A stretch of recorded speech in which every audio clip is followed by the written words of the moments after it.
Chapter 11. Trusting intuition.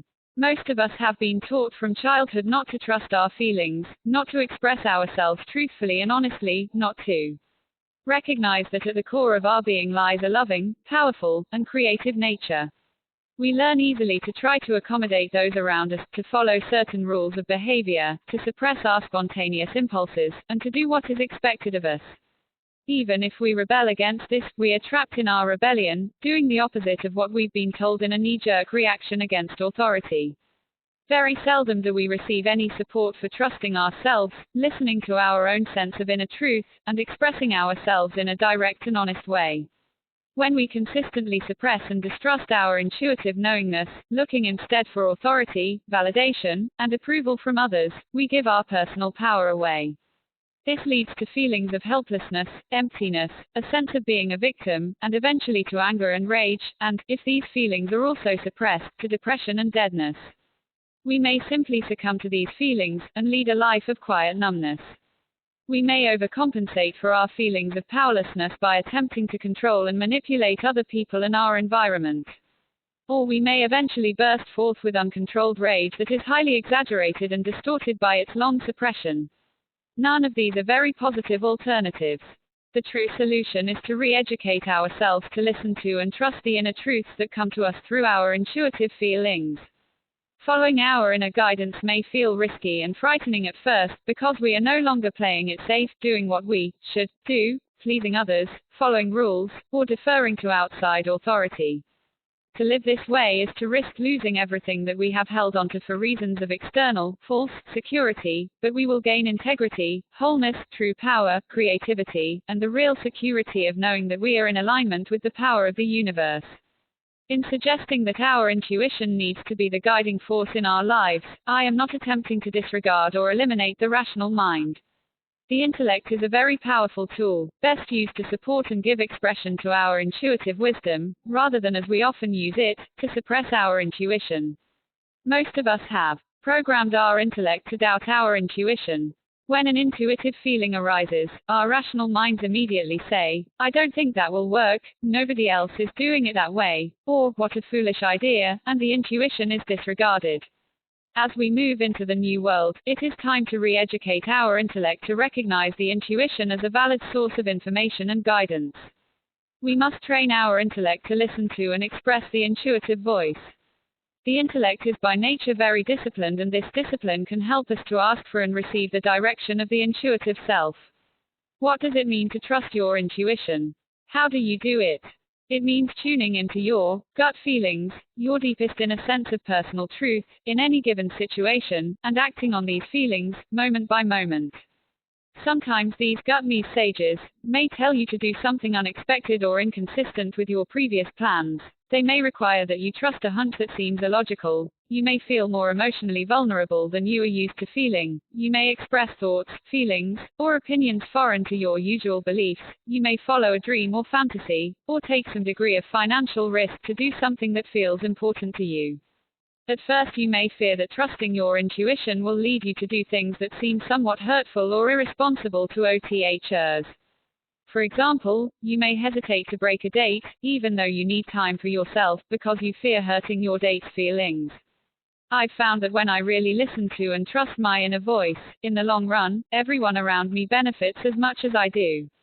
People may sometimes be temporarily disappointed, irritated, or a bit shaken up as you change your old patterns of relating to yourself and others. But this is usually because as you change, the people around you are automatically pushed to change as well. If you trust, you will see that the changes are also for their highest good. If you do break that date, your friend may end up having a wonderful time doing something else. If they don't want to change, they may move away from you, at least for a while. Therefore, you must be willing to let go of the forms of relationship you have with people. If there is a deep connection between you, chances are good that you will be close again in the future. Meanwhile, everyone needs to grow in their own way and their own time. As you continue to follow your path, you will increasingly attract people who like you as you are and relate to you in a way that feels honest, supportive, and appreciative. Practicing a new way of living. Learning to trust your intuition is an art form, and like all other art forms, it takes practice to perfect. You don't learn to do it overnight.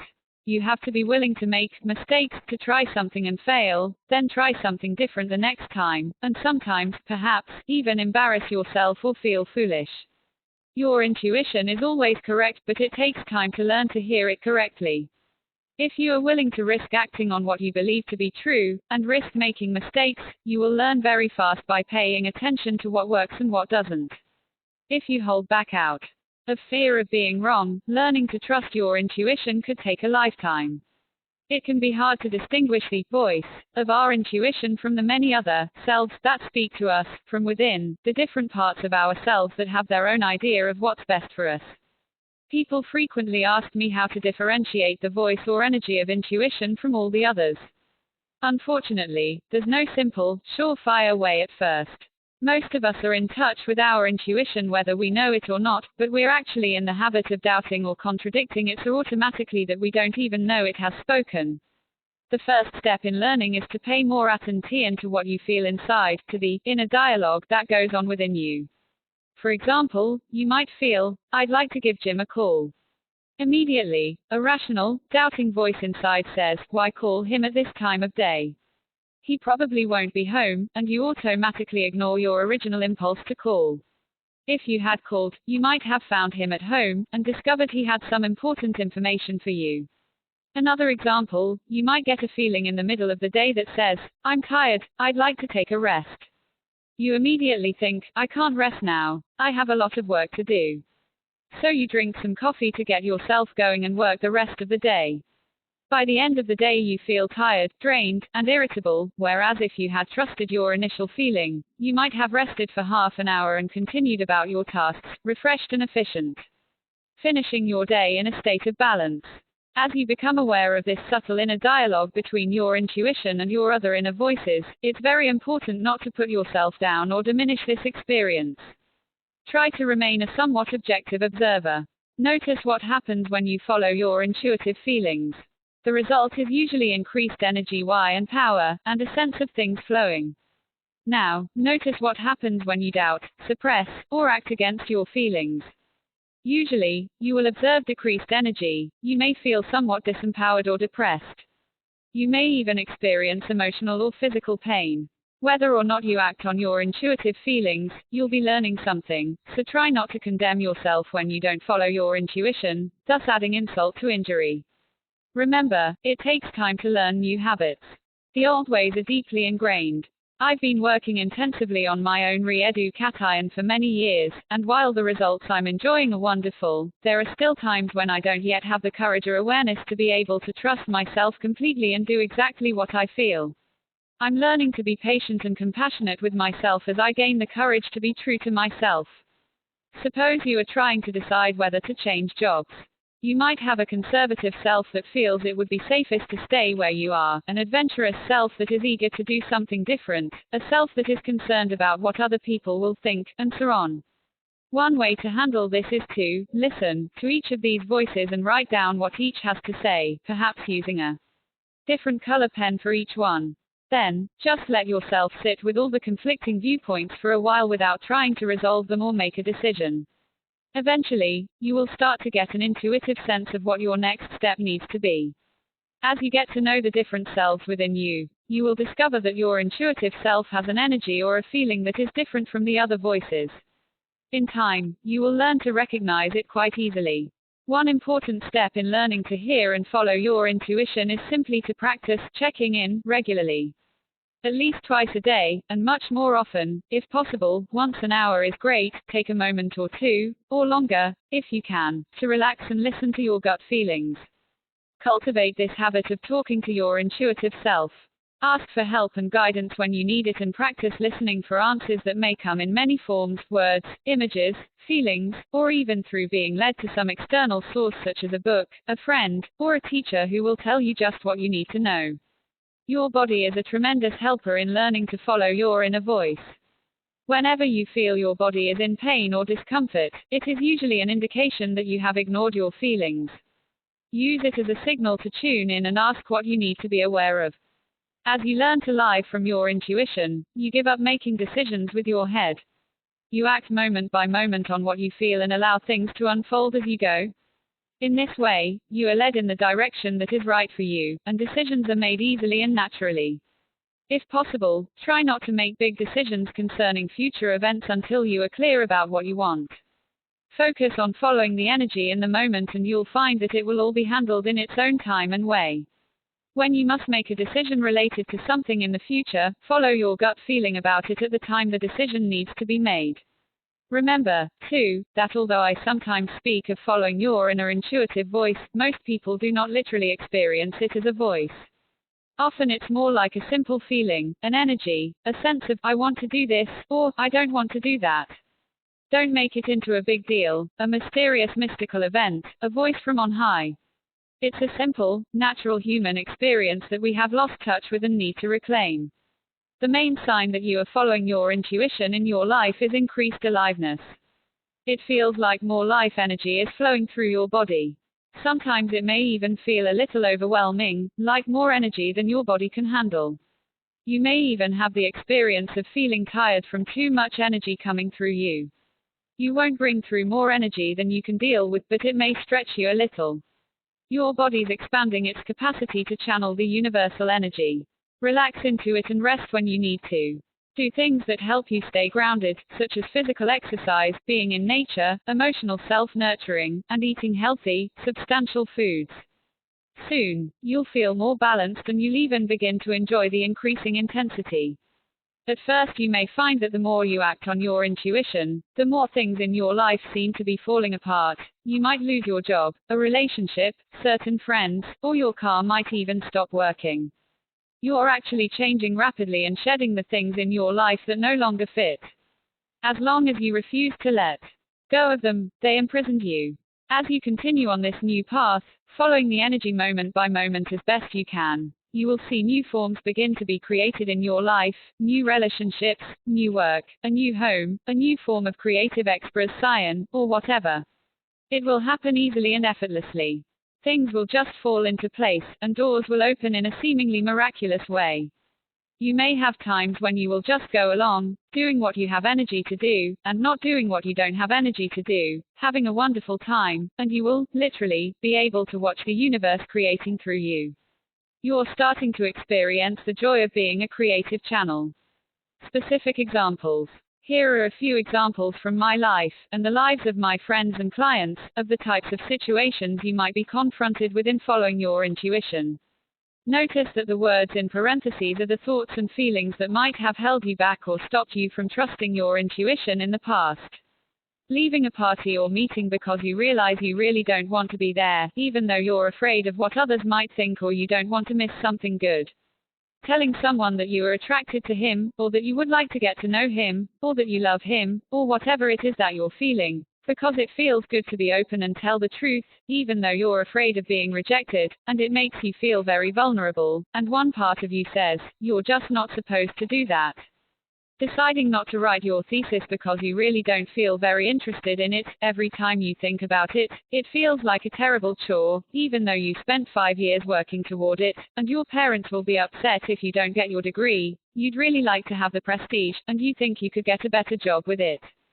Taking singing lessons, music lessons, a dance class, or whatever interests you, because you have a fantasy that you would love to be able to sing, play an instrument, or dance, even though you don't think you have any talent. You're too old to learn now, or you might look foolish.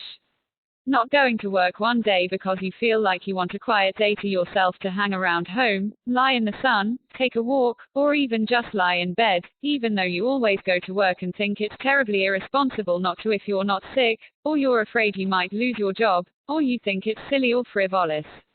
Quitting your job because you hate it and you realize that you don't really need to do something that you don't like, even though you're not really sure that what you're going to do next, and you'll only have enough money to last you for a few months, and you feel scared about not having the security of a regular income.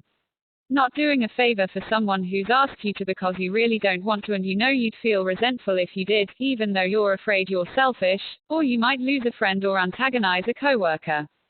Spending a little money on something special for yourself or someone else, on impulse, just because it makes you feel good, even though you're normally very frugal, and you really feel maybe you can't afford it. Telling someone your opinion about something because you're tired of pretending to agree with others, even though you normally wouldn't dare express yourself that way. Telling your family that you're not cooking dinner because you just don't feel like it, even though you're afraid you're being a bad wife and mother and they all might find out they don't need you anymore and your whole identity will be shot. Not making a decision about something because you're not sure yet what you really feel about it, even though it makes you feel uncomfortable and off balance to be in a state of indecisiveness. Starting your own business because you have a strong feeling inside that you can do it, even though you've never done anything like that before. Well, you've got the idea. Trusting your intuition means tuning in as deeply as you can to the energy you feel, following that energy moment to moment, trusting that it will lead you where you want to go and bring you everything you desire. It means being yourself, being real and authentic in your communications, being willing to try new things because they feel right, and doing what turns you on. Why intuitive people? Many people are already highly developed intuitively. Some are very much in touch with their intuition, but are afraid to act on it. In the world, often, these people will follow their intuitive promptings in one specific area of their lives, but not in others. Many artists, musicians, performers, and other highly creative people fall into this category.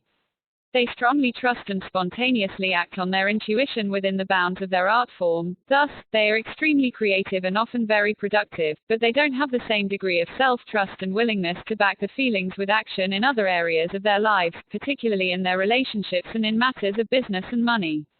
Thus, we have the classic case of the artistic type who is chaotic and unbalanced emotional lie, and or inept or even exploited financially. A classic example of this problem was seen in the movie Lady Sings the Blues, based on the life of the great singer Billie Holiday. In one scene, she is traveling with her show on a grueling tour of the country. She is feeling exhausted and depleted and yearns to go home to see her husband and to rest. She resolves to cancel her tour and follow her heart. However, her business managers succeed in convincing her that this move would ruin her career, that she must continue on the road. Shortly after giving in to their arguments, she begins to indulge heavily in drugs. From that point on, her life takes a downward and tragic course. Naturally, one such incident does not ruin an entire life, but this movie provides a graphic illustration of the way many artists and performers give away their authority to other influences around them and suffer the resulting inner conflict, pain, and loss of power. In order to come into balance, these people must learn to trust their intuition and assert themselves in all areas of their lives. Many psychics also experience this problem. They are very open, receptive, and intuitive, and do not block these qualities as many of us have done. They may even give their intuition free rein in their work or under certain conditions. Once again, they may not fully trust and back their intuition in every moment of their lives, especially in the area of personal relationships. They may be too wide open to other people's energies and often do not know how to stay connected to their own individual feelings and needs, how to assert themselves, and how to set boundaries. From my experience, these highly sensitive people often have problems with the bodies, either weight problems or chronic illness. These problems are healed when they learn to balance their receptive, intuitive nature, feminine energy, with an equally developed willingness to act on their feelings and assert themselves in personal relationships, masculine energy. Many spiritual seekers who have spent a good deal of time meditating, becoming very sensitive and attuned to their energy, also have problems of imbalance. The seeker has a strong mental image of what it is to be spiritual, loving, open, and centered. He or she wants to act out this model at all times and thus is afraid to act spontaneously or express feelings honestly for fear that what comes out may be harsh, rude, angry, selfish, or unloving. Since we are human, as we risk expressing ourselves more freely and honestly, some of what comes out will be unpolished, distorted, foolish, or thoughtless. As we learn to act on our inner feelings, all the ways in which we've blocked ourselves in the past are cleared out, and in that process, a lot of old stuff comes to the surface and is released. Many old beliefs and emotional patterns are brought to light and healed. In this process, we have to be willing to face and reveal our unconsciousness. By the time we can see it, it's already changing anyway. If we pretend to be more together than we really are, we will miss the opportunity to heal ourselves. I have found this to be a very vulnerable and out of control feeling. I can't worry too much about how I'm presenting myself or how I look to others or whether I'm doing the right thing. I just have to be myself as I am now, as best I can, accepting the mixture of enlightened awareness and human limitation that is what I am right now. It isn't necessary to be perfect to be a channel for the universe. You just have to be real, be yourself. The more authentic, honest, and spontaneous you are, the more freely the creative force can flow through you. As it does so, it cleans out the remnants of old blockages. What comes out may sometimes be unpleasant or uncomfortable, but the energy moving through will feel great. The more you do this, the clearer your channel gets, so that what comes through is an increasingly perfect expression of the universe. Remember, too, that some of our spiritual models reflect our good ideas more than they reveal an accurate picture of enlightenment. The picture that many people have of wanting to be mellow, positive, and loving all the time is really an expression of their need to feel in control, good, and right. The universe has many colors, moods, speeds, styles, and direction. Furthermore, they are all constantly changing. Only by letting go of some of our control and risking moving fearlessly with this flow will we get to experience the ecstasy of being a true channel. Exercise 1. Write down all the reasons you can think of for not trusting and following your intuition. Include on the list any fears you have about what might happen to you if you trust your intuition and act on it all the time. 2. Review the meditation at the end of the 3rd chapter, the chapter on intuition, see page 42. 3. At least twice a day, more often if you can remember, take a minute to relax, close your eyes, and check in with your gut feeling to see if you are doing what feels right, or if there's anything you need to be aware of. 4. For one day, or 1 week, assume that your intuitive feelings about things are always 100% right, and act as if that is so. Chapter 15 Relationships. Relationships in the old world have often had a primarily external focus. We try to make ourselves whole and happy by getting something from outside ourselves. Inevitably, this expectation results in disappointment, resentment, and frustration. Either these feelings build up constantly and cause continual strife, or they are suppressed and lead to emotional numbness. Still, we cling to relationships out of emotional insecurity, or go from one to another searching for that missing piece that we haven't yet found. We've been in this tragic predicament for at least a few thousand years. Now we seem to be approaching a crisis point. Relationships and families as we've known them seem to be falling apart at a rapid rate. Many people are panicky about this. Some try to re-establish the old traditions and value systems in order to cling to a feeling of order and stability in their lives. It's useless to try to go backward, however, because our consciousness has already evolved beyond the level where we were willing to make the sacrifices necessary to live that way. In the past, many people were willing to hang on to an essentially dead relationship for an entire lifetime because it gave them physical and emotional stability. Now, more and more of us are realizing that it is possible to have deeper intimacy and ongoing aliveness and passion in a relationship.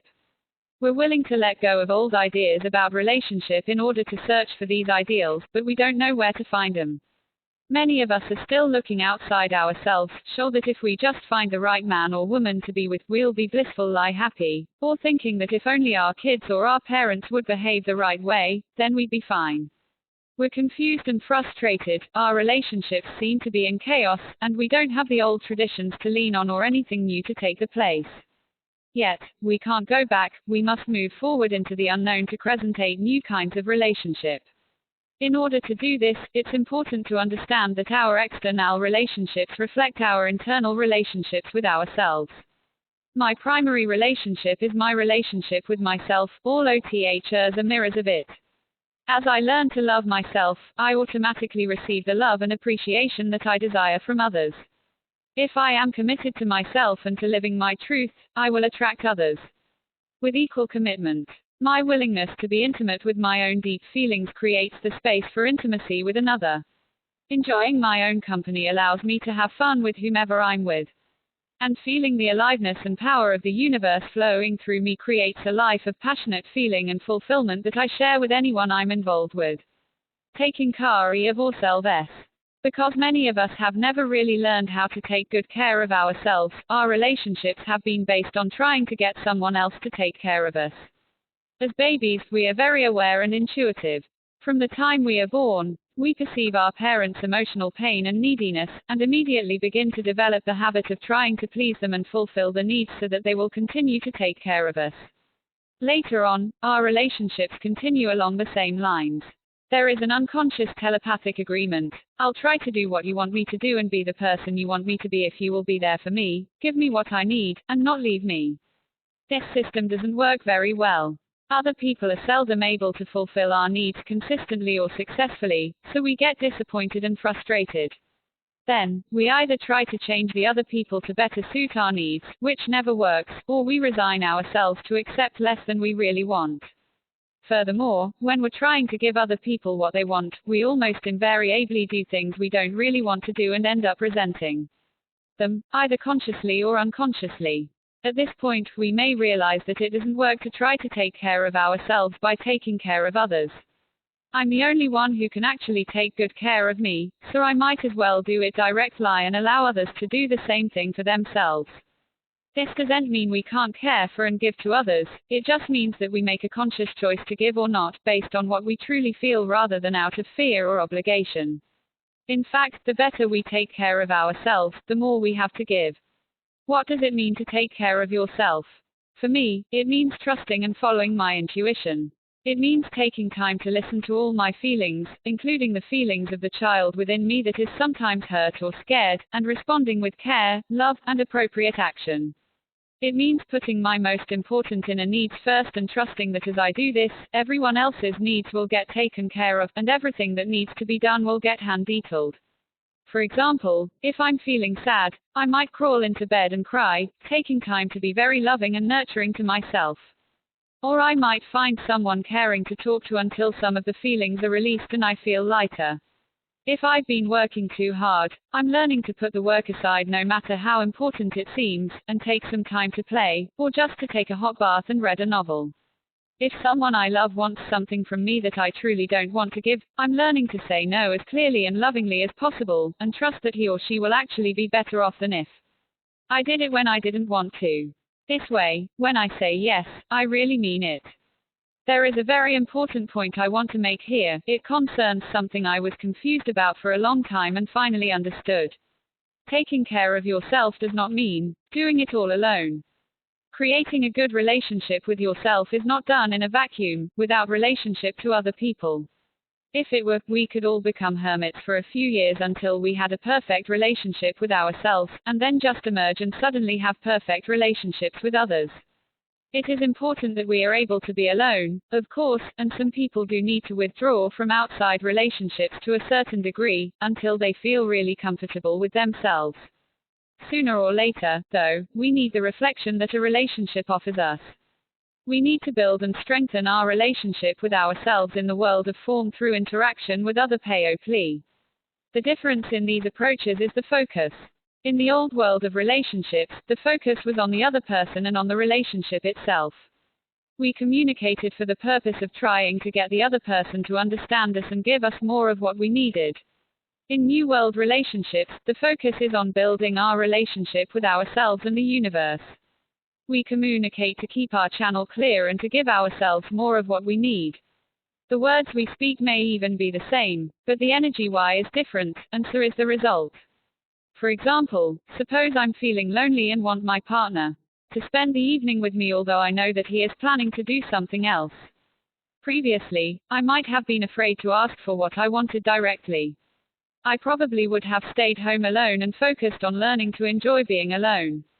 Later when I talked with him, I would feel some resentment, though I wouldn't admit it, either to myself or him. Nevertheless, he would feel this resentment and become guilty and resentful toward me. None of this would come out in the open until later when we were having an argument and I might say, well, you don't care about my feelings anyway, you never want to be with me. At this point, I'm communicating to him, telepathically, my underlying feeling that he is responsible for my happiness.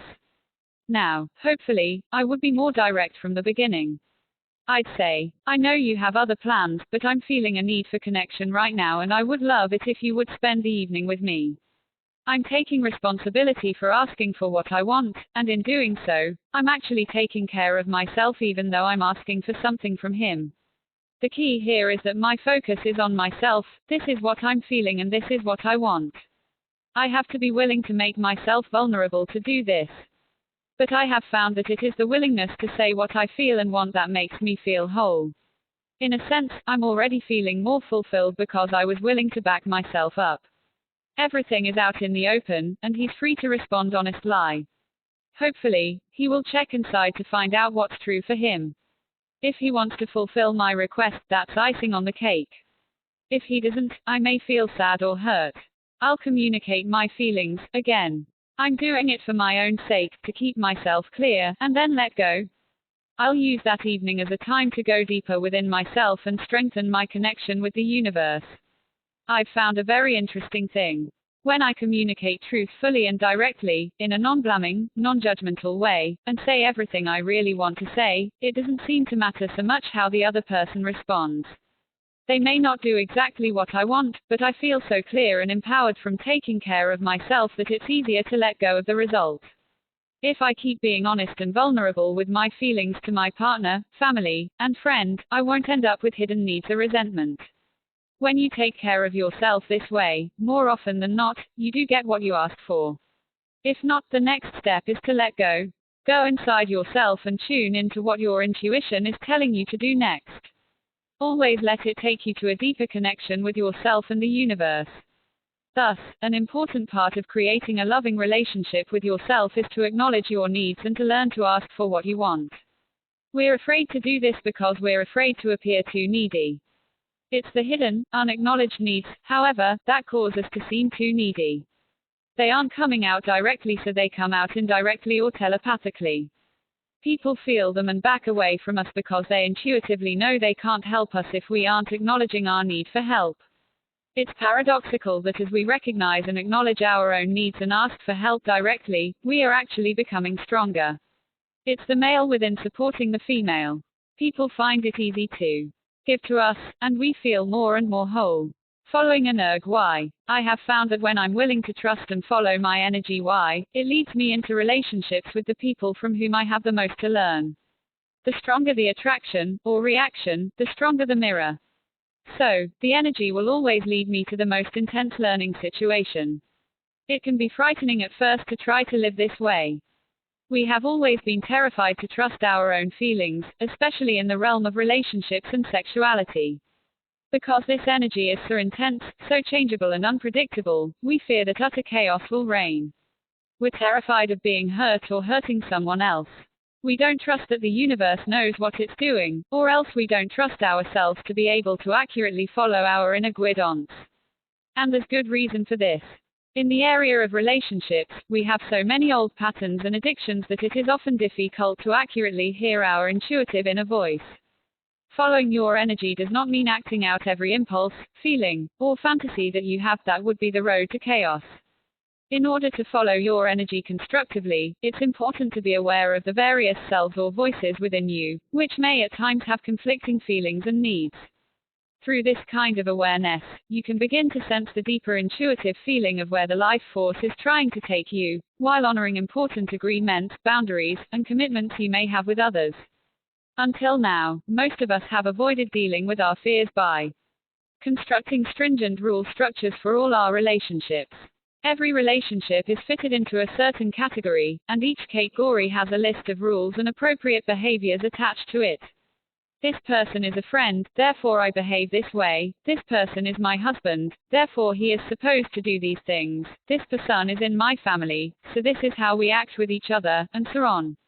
There's very little space left to discover the truth of each relationship. Some people rebel against these rule systems and purposely create relationships that go counter to our established cultural norms. Sometimes this is the case with non-monogamous relationships, homosexual and bisexual relationships, and so on. If motivated mainly by rebellion, these relationships may be largely reactions against the rules, and still may not involve a true attunement to our real needs. Just as every being is a unique entity, unlike anyone else, every connection between two or more beings is also unique. No relationship is exactly like any other. Furthermore, the nature of the universe is constant change. People change all the time, and so do relationships. So when we try too hard to label and control relationships, we destroy them. Then, we spend a lot of time and energy fruitlessly trying to bring them to life again. We must be willing to let our relationships reveal themselves to us.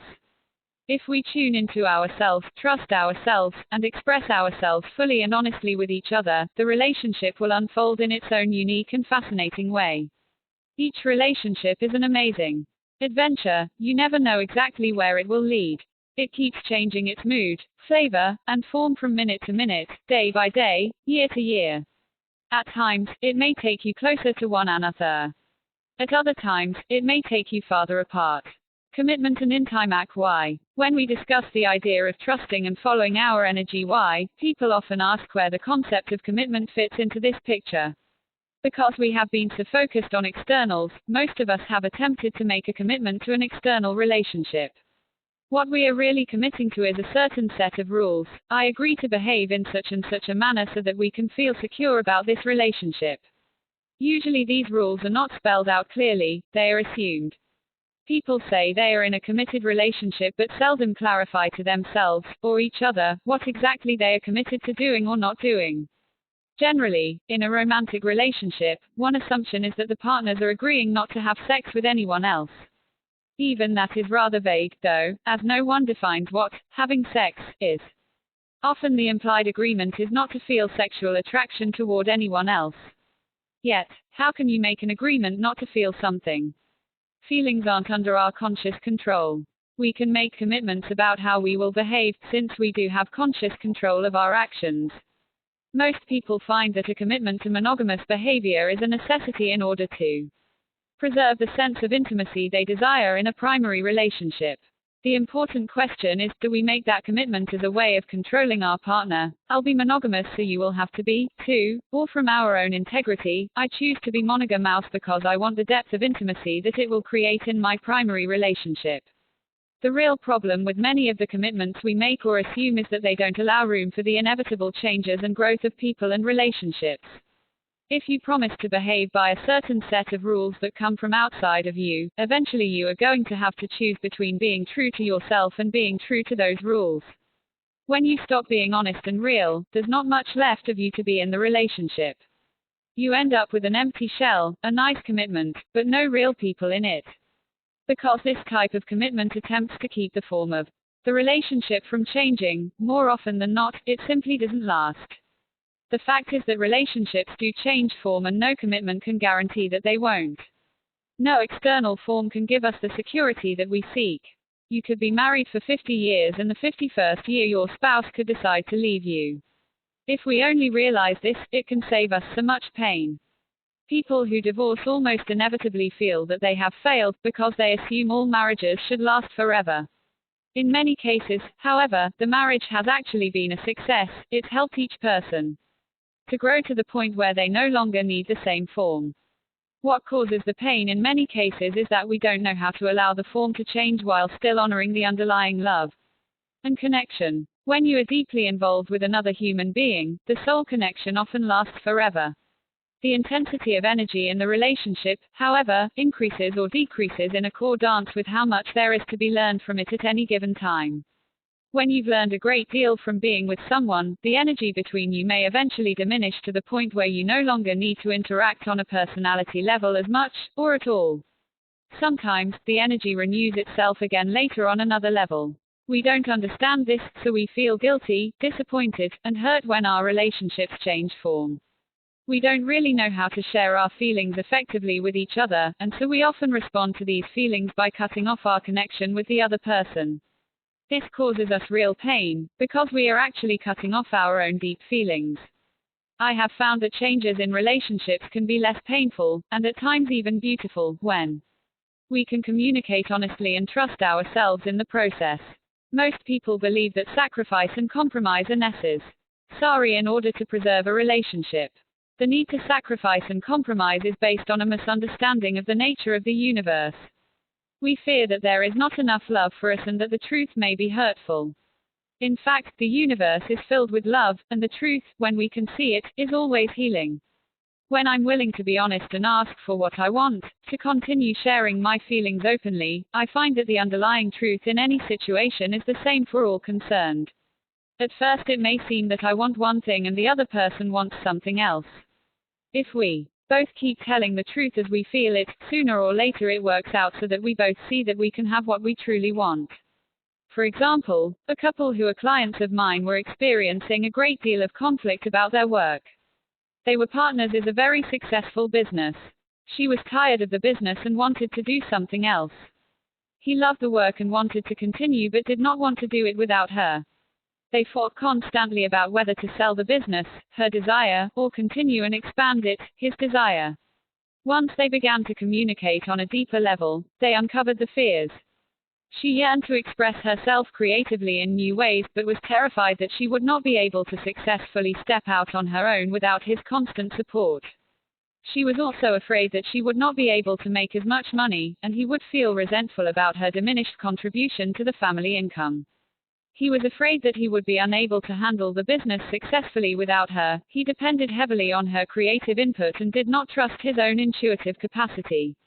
Also, he feared that his working life would be dull and drab without her warmth and humor. Having expressed the feelings fully, they were able to see that they were both at the point of making a leap into a new level of independence and creativity. They were ready to let go of some of the dependency on one another and develop more trust in themselves. She gradually withdrew from the business and started a new and very different career, which she ultimately found very exciting and rewarding. He continued to run the business and developed it in new and interesting directions. Their relationship was enhanced by their increased independence and self-confidence. For me, commitment in relationship needs to be based on a commitment to myself, to love, honor, obey, and cherish my own being. My commitment in relationship is to respect my own truth and do my best to honor the other person's truth as well. To anyone I love, I promise to do the best I can, to be honest, to share my feelings, to take responsibility for myself, to honor the connection I feel with that person, and to maintain that connection. While we may have a strong desire and intention to maintain a certain form of relationship, a marriage for example, we can't have any absolute guarantees about a relationship's form. Real commitment allows for the fact that form is constantly changing, and that we can trust that process of change. It opens the door to the true intimacy that is created when people share deeply and honestly with one another. If two people stay together on this basis, it's because they really want to be together. They continue to find an intensity of love and learning with each other as they change and grow. Monogam, why or not? People often ask me if I think monogamy is necessary in a primary relationship. I usually answer by sharing my own experience. As I mentioned earlier in this book, at one time in my life I experimented with non-monogamous romantic relationships. I found that while I had wonderful ideals of love and freedom, emotionally, it was way too painful for me. I also realized that one of my underlying motivations was my fear and ambivalence about commitment in relationship. Once I learned about the many different selves within me, I realized that some of my inner selves are monogamous and some aren't. In fact, I found this to be fairly universal. We all have certain selves who would love to be free to relate sexually to others spontaneously, whenever they feel like it. We have other selves who need and desire the security and exclusivity of a monogamous relationship. The vulnerable child within us, in particular, will not really open up in a non-monogamous relationship. Since showing our deep vulnerability to another is a key to intimacy, if the vulnerable child is not present in a relationship, we will not experience the depth of closeness most of us yearn for in sexual partnership. That level of intimacy is very important to me, so I came to the understanding that for me, a mutual commitment to monogamous behavior is an important element in my relationship with my partner. We understand that attractions to others are an inevitable part of being alive. We can feel and even enjoy those attractions while maintaining appropriate boundaries. If we are honest with ourselves and each other, these experiences can be part of our Asterisk. For more information on this issue, I recommend the book Embracing Each Other and the Tate's Affairs and Attractions by Drs. Hal and Sidra Stone. Sonal growth and the growth of our relationship.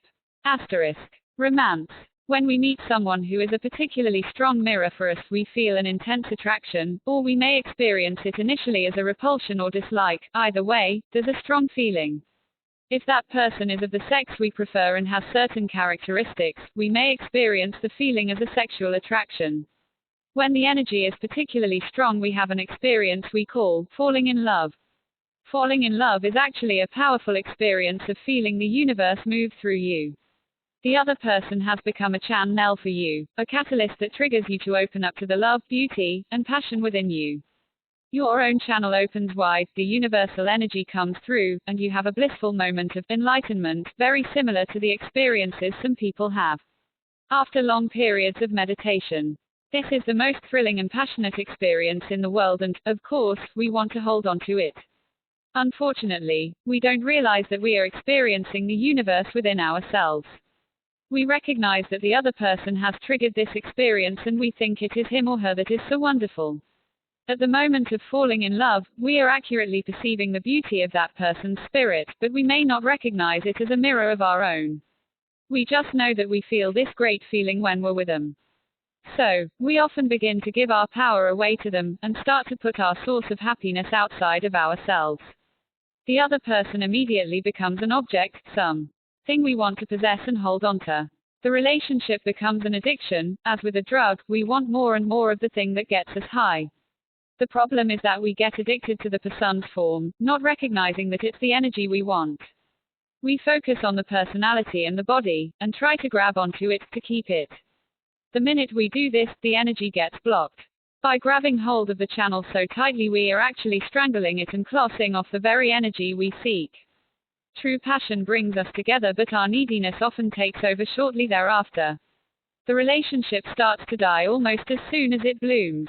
Then we really panic and usually hold on even tighter. The initial experience of falling in love was so powerful that we sometimes spend years trying to recreate it, but often, the more we try, the more it eludes us. It's only when we give up and let go that the energy may start to flow again and we can experience that same feeling. Such is the tragic nature of romance in the old world. We've spent thousands of years trying to work this one out. Our favorite songs, stories, and dramas reflect and reinforce the externally addicted nature of our relationships and the resulting pain and frustration. In the new world, we are discovering something simple and beautiful that can heal much of our pain. The greatest romance of all can be our love affair with life. A low VEAF fair. I am finding that being alive is a love affair with the universe. I also think of it as a love affair between my inner male and female, and between my form and my spirit. As I build and open my channel, more and more energy flows through. I feel greater intensity of feeling and passion. Being in love is a state of being that is independent of any one person. Certain people, however, seem to intensify or deepen my experience of the life force within me. I know that those people are mirrors to me and that they are also channels for special energy in my life. I move toward them because I want the intensification that I experience with them. I feel the universe moving through me to them, and moving through them to me. This could happen through any form of exchange. The energy itself lets me know what is needed and appropriate. It's a mutually satisfying and fulfilling exchange because the universe is giving each of us what we need. It may be a brief, one-time experience, a glance or a short conversation with a stranger. Or, it may be an ongoing contact, a profound relationship that lasts for many years. I see it more and more as the universe coming to me constantly, through many different channels. What I have just written is an ideal scene. I certainly am not living it fully at every moment. Many times I am caught up in my fears and insecurities. However, I am experiencing it more and more frequently, and when I do, it feels wonderful. Exercises. 1. Take yourself on a romantic date. Do everything as if you were going out with the most loving and exciting partner you can imagine. Take a luxurious hot bath, dress in your best clothes, buy yourself flowers, go to a lovely restaurant, take a moonlight stroll, do anything else that strikes your fancy. Spend the evening telling yourself how wonderful you are, how much you love yourself, and anything else that you would like to hear from a lover. Imagine that the universe is your lover and is giving you everything that you want. 2. The next time that you feel a romantic or a sexual charge with someone, remember that it's the universe you are feeling. Whatever you do, whether you act on it or not, just remember that it's all part of your true love affair with life. Chapter 16. Our Children. Living as a channel for the universe applies to parenting as much as to every other area of our lives. While I don't have children myself, I have a number of friends who are using these principles in relating to the children.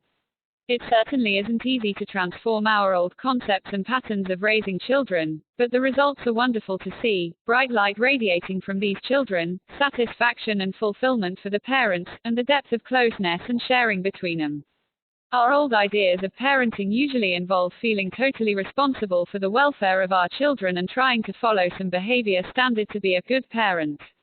As you learn to trust yourself and be yourself spontaneously, you may find yourself violating many of your old rules about what a good parent does. Nevertheless, the energy and aliveness that is coming through you, your increasing sense of satisfaction in your life, and your trust in yourself and the universe, will do far more to help your child than anything else possibly could.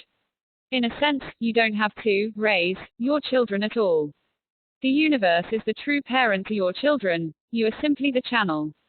The more you are able to follow your energy and do what is best for you, the more the universe will come through you to everyone around you. As you thrive, your children will, too. When babies are born, they are powerful, intuitive beings. Newly arrived in the physical world, they spend the first years learning to live in a body. Their forms are younger and less experienced than ours, but the spirits are just as developed as ours. In fact, I believe that we often have children who are spiritually more developed than we are, so that we can learn from them. Our children come into the world as clear beings. They know who they are and what they are here to do. I believe that on some level of consciousness, parents and children have made an agreement.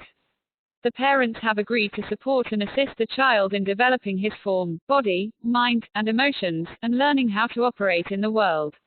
The child has agreed to help the parents be more in touch with their intuitive selves. Because children have not yet lost the conscious connection to the spirit, they provide us with considerable support in reconnecting with our own higher selves. Our children essentially need two things from us. 1. They need to be recognized for who they really are. If we see and know that they are powerful and sophisticated spiritual beings and relate to them that way from the beginning, they will not need to hide the power and lose touch with the soul, as many of us have. The being will receive the support and acknowledgement they need to remain clear and strong. 2. They need us to create an example for them of how to live effectively in the world of form. As we do this, they watch how we live and imitate us. Being very perceptive and pragmatic, they copy what we actually do, and not what we say.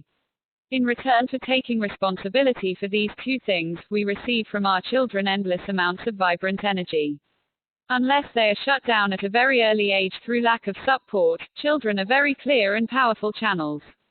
Because they have not yet developed much rational censorship, they are almost totally intuitive, completely spontaneous, and absolutely honest. From watching them, we can learn a great deal about how to follow energy and live creatively. Most parents have not been able to fulfill their responsibilities as successfully as they would have wished. In general, parents have been confused about their roles and responsibilities. They haven't had any clear models or guidelines. Until very recently in human history, no one did much research on parenting, and there are still very few resources for educating oneself about how to be a parent. Most people parent in a rather hit or miss fashion. So, everyone has made plenty of mistakes. I've met a lot of parents who, now that they have become more conscious, feel tremendous guilt and sadness in looking back on how they've raised the children. It's helpful to remember that children are powerful, spiritual beings who are responsible for their own lives. They chose you as a parent so that they could learn the things they needed to work out in this lifetime. Also, it helps tremendously to know that as you grow and evolve, they will be positively affected and supported by your transformation. They will change as you change, even if they are grown and live far away from you. All relationships are telepathic, so no matter what the physical distance, they will continue to reflect you. Because we have not been sufficiently attuned to our own being, it's been hard to recognize and trust the spirit within our children. Because they were physically undeveloped and rationally unsophisticated, we thought they were less aware and less responsible than they really are. I've observed in many people the underlying attitude that children are somewhat helpless or untrustworthy and that parents are responsible for controlling and molding them into responsible beings. Children, of course, pick up this attitude and reflect it in the behavior. If you recognize and treat them as powerful, spiritually mature, responsible beings, they will respond accordingly. Children as mirrors. Because young children are relatively unspoiled, they are our clearest mirrors. As intuitive beings, they are tuned in on a feeling level and respond honestly to the energy as they feel it. They haven't learned to cover up yet. When adults do not speak or behave according to what they are actually feeling, children pick up the discrepancy immediately and react to it. Watching their reactions can help us become more aware of our own suppressed feelings. For example, if you are trying to appear calm and collected when inside you are feeling upset and angry, your children may mirror this to you by becoming wild and disruptive. You are trying to maintain control, but they pick up the chaotic energy inside of you and reflect it in the behavior. Oddly enough, if you express directly what you are truly feeling without trying to cover it up, I'm feeling really upset and frustrated because I've had a rotten day. I'm mad at the world and at myself and at you. I want you to be quiet so I can have peace and quiet to try to sort out my feelings. Will you please go outside for a few minutes? They will usually calm down. They feel comfortable with the truth and the congruity between your feelings and your words. Many parents think they have to protect the children from the parents' confusion or so-called negative feelings. They think that being a good parent means maintaining a certain role, always being patient, loving, wise, and strong. In fact, children need honesty. They need to see a model of a human being going through all the different feelings and moods that a human being goes through and being honest about it. This gives them permission and support to love themselves and allow themselves to be real and truthful. Sharing your feelings with your children does not mean dumping your anger on them or blaming them for your troubles. It also does not mean you can expect them to be your partner or therapist and help you with your problems. The more you practice expressing your feelings honestly as you go along, the less likely you are to do these things. Being human, however, you probably will dump your anger or frustration on them from time to time. Once you see that you've done it, tell them you realize that you dumped on them and that you are truly sorry, and then let it go. It's all part of learning to be in close relationships. Children also serve as our mirrors by imitating us from a very young age. We are their model for behavior, so they pattern themselves after us. Thus, we can watch them to see what we are doing. Children often reflect either our primary selves, in the ways they are similar to us, or our own disowned selves, in the ways they are different from us. When they behave in ways that we find upsetting or mystifying, they are usually acting out one or more of our disowned selves, our shadow side. For example, a woman friend of mine is a very sweet, loving person who is a committed pacifist. She was shocked and horrified to discover that her little boy loved playing with toy guns. Of course, he was reflecting her disowned aggressive side. When your child does something you don't like, tell him or her how you feel about it and deal with it directly, but also ask yourself in what way that behavior mirrors you or how you might be supporting it in your own process. For example, if your children are being secretive and hiding things from you, ask yourself if you have been really open and honest about all your feelings with them. Is there something you are hiding from someone or from yourself? Is there some way you don't trust yourself and therefore don't trust them? If your children are being rebellious, take a look at the relationship between your own inner authoritarian and rebel. If your inner authoritarian has a lot of control in your life, your children may be acting out your suppressed rebellious side. Or, if you've acted out the rebel a lot in your life, they may be imitating you. Take a good look at how these problems reflect your inner process. If you learn from your experiences and grow, so will your children. Externally, a lot of these problems can be worked through by deeply and sincerely sharing your feelings and learning to assert yourself, and by encouraging your children to do the same. You may want to get support from a professional counselor or family therapist to help the whole family change its old patterns. I have found that, for many people, parenting has been a convenient excuse not to do their own learning and growing. Frequently, parents spend most of the time focusing on the children, trying to make sure that the children learn and grow properly. In taking responsibility for the children's lives, they abandon responsibility for their own lives. This has the unfortunate result of making the children feel, unconsciously, that they have to take responsibility for the parents because their parents are sacrificing for them. Children may imitate the parents' behavior by taking responsibility for other people, or they may rebel against the pressure to conform to the parents' expectations by acting out the opposite of what the parents want. Parents need to shift the focus of their responsibility from the children back to themselves, where it belongs. Remember that children learn by example. They will tend to do what you do, not what you tell them to do. The more you learn to take care of yourself and live a fulfilling, happy life, the more they will do the same. This doesn't mean you should abandon or ignore your children. It doesn't mean that you let them do whatever they want. You are in a deep relationship with them, and like any other relationship, it takes a lot of caring and communication.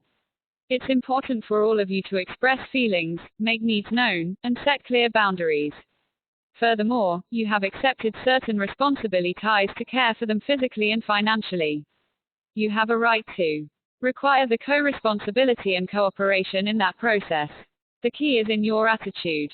If you truly see your children as powerful, responsible entities and treat them as equal to you in spirit, while acknowledging that they are less experienced than you in form, they will mirror that attitude back to you. From the time they are born, assume that they know who they are and what they want, and that they have valid feelings and opinions about everything. Even before they can talk, ask them for the feelings about things they are involved in, and trust your intuition and the signals they give you to know what their answers are. For example, ask them if they'd like to be included in an outing or if they'd rather stay home with a babysitter.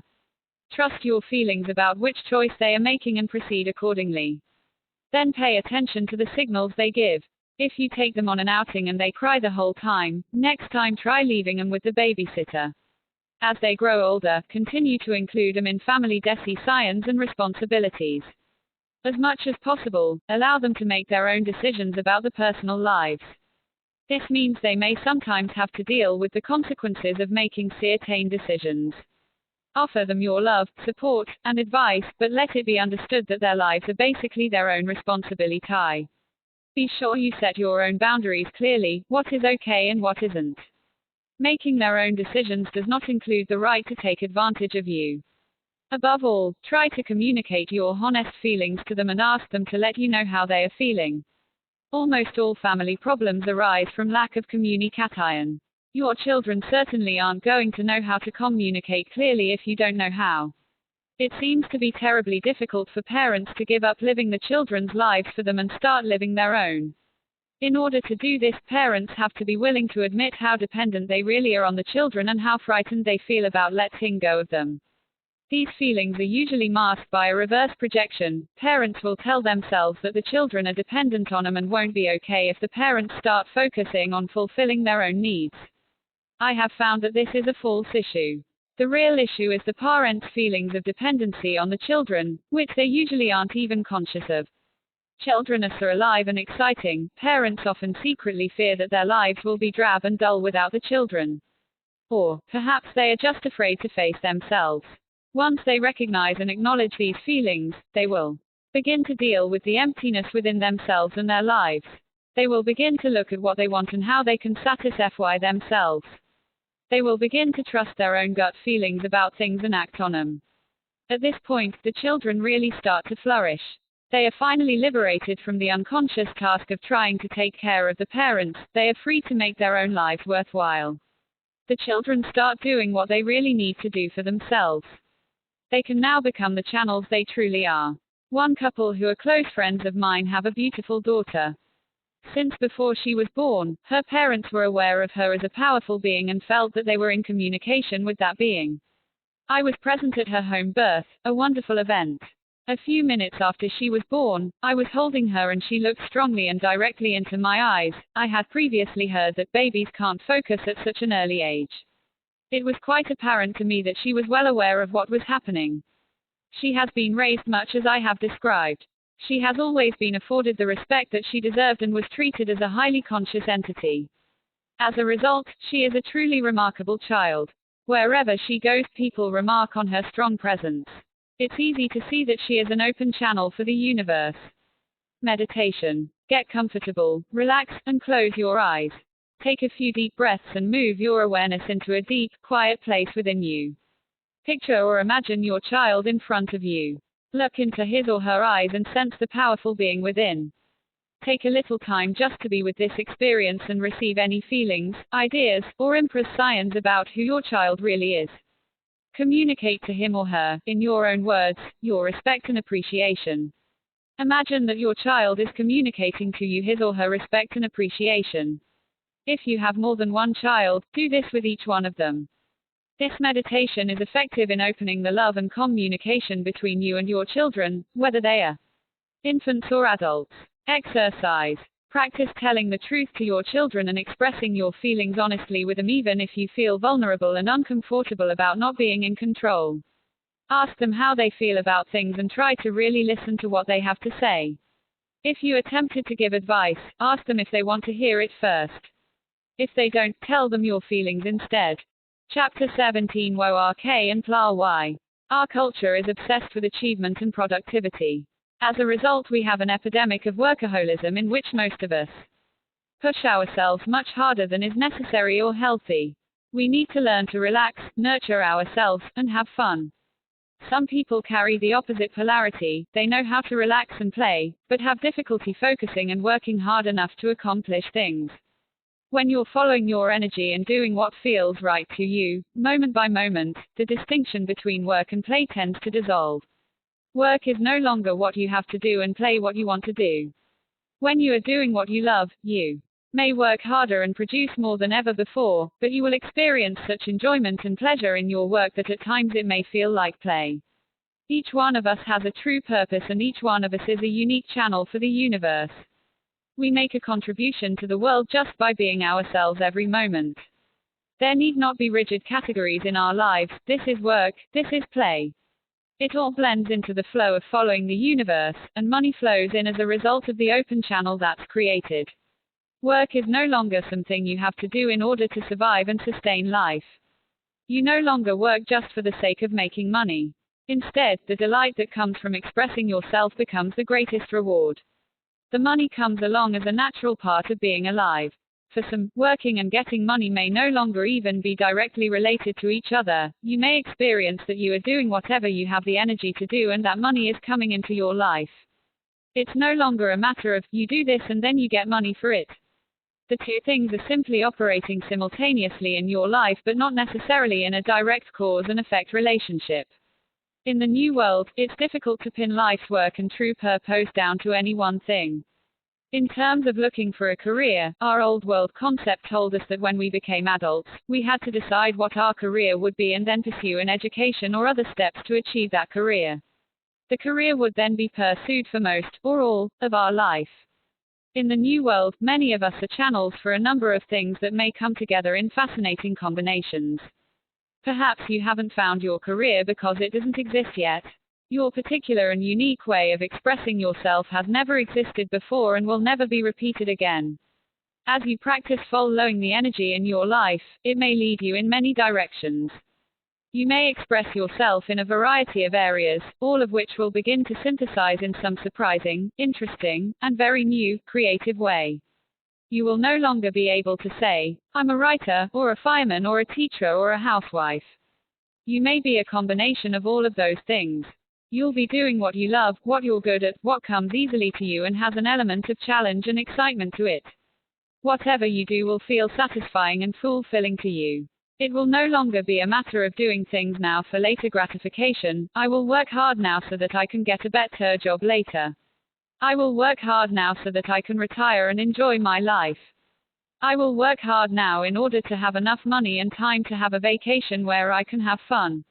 It's the fulfillment of what you're doing at this very moment that counts. In being a channel, everything you do becomes a contribution, even the simplest things are significant. It is the energy of the universe moving through us that transforms, not just the specific things we do. When I write a book that has a certain impact on a reader's life, it's because of the energy of the universe that comes through me and connects to the reader's deeper levels of awareness. The words and ideas are the icing on the cake.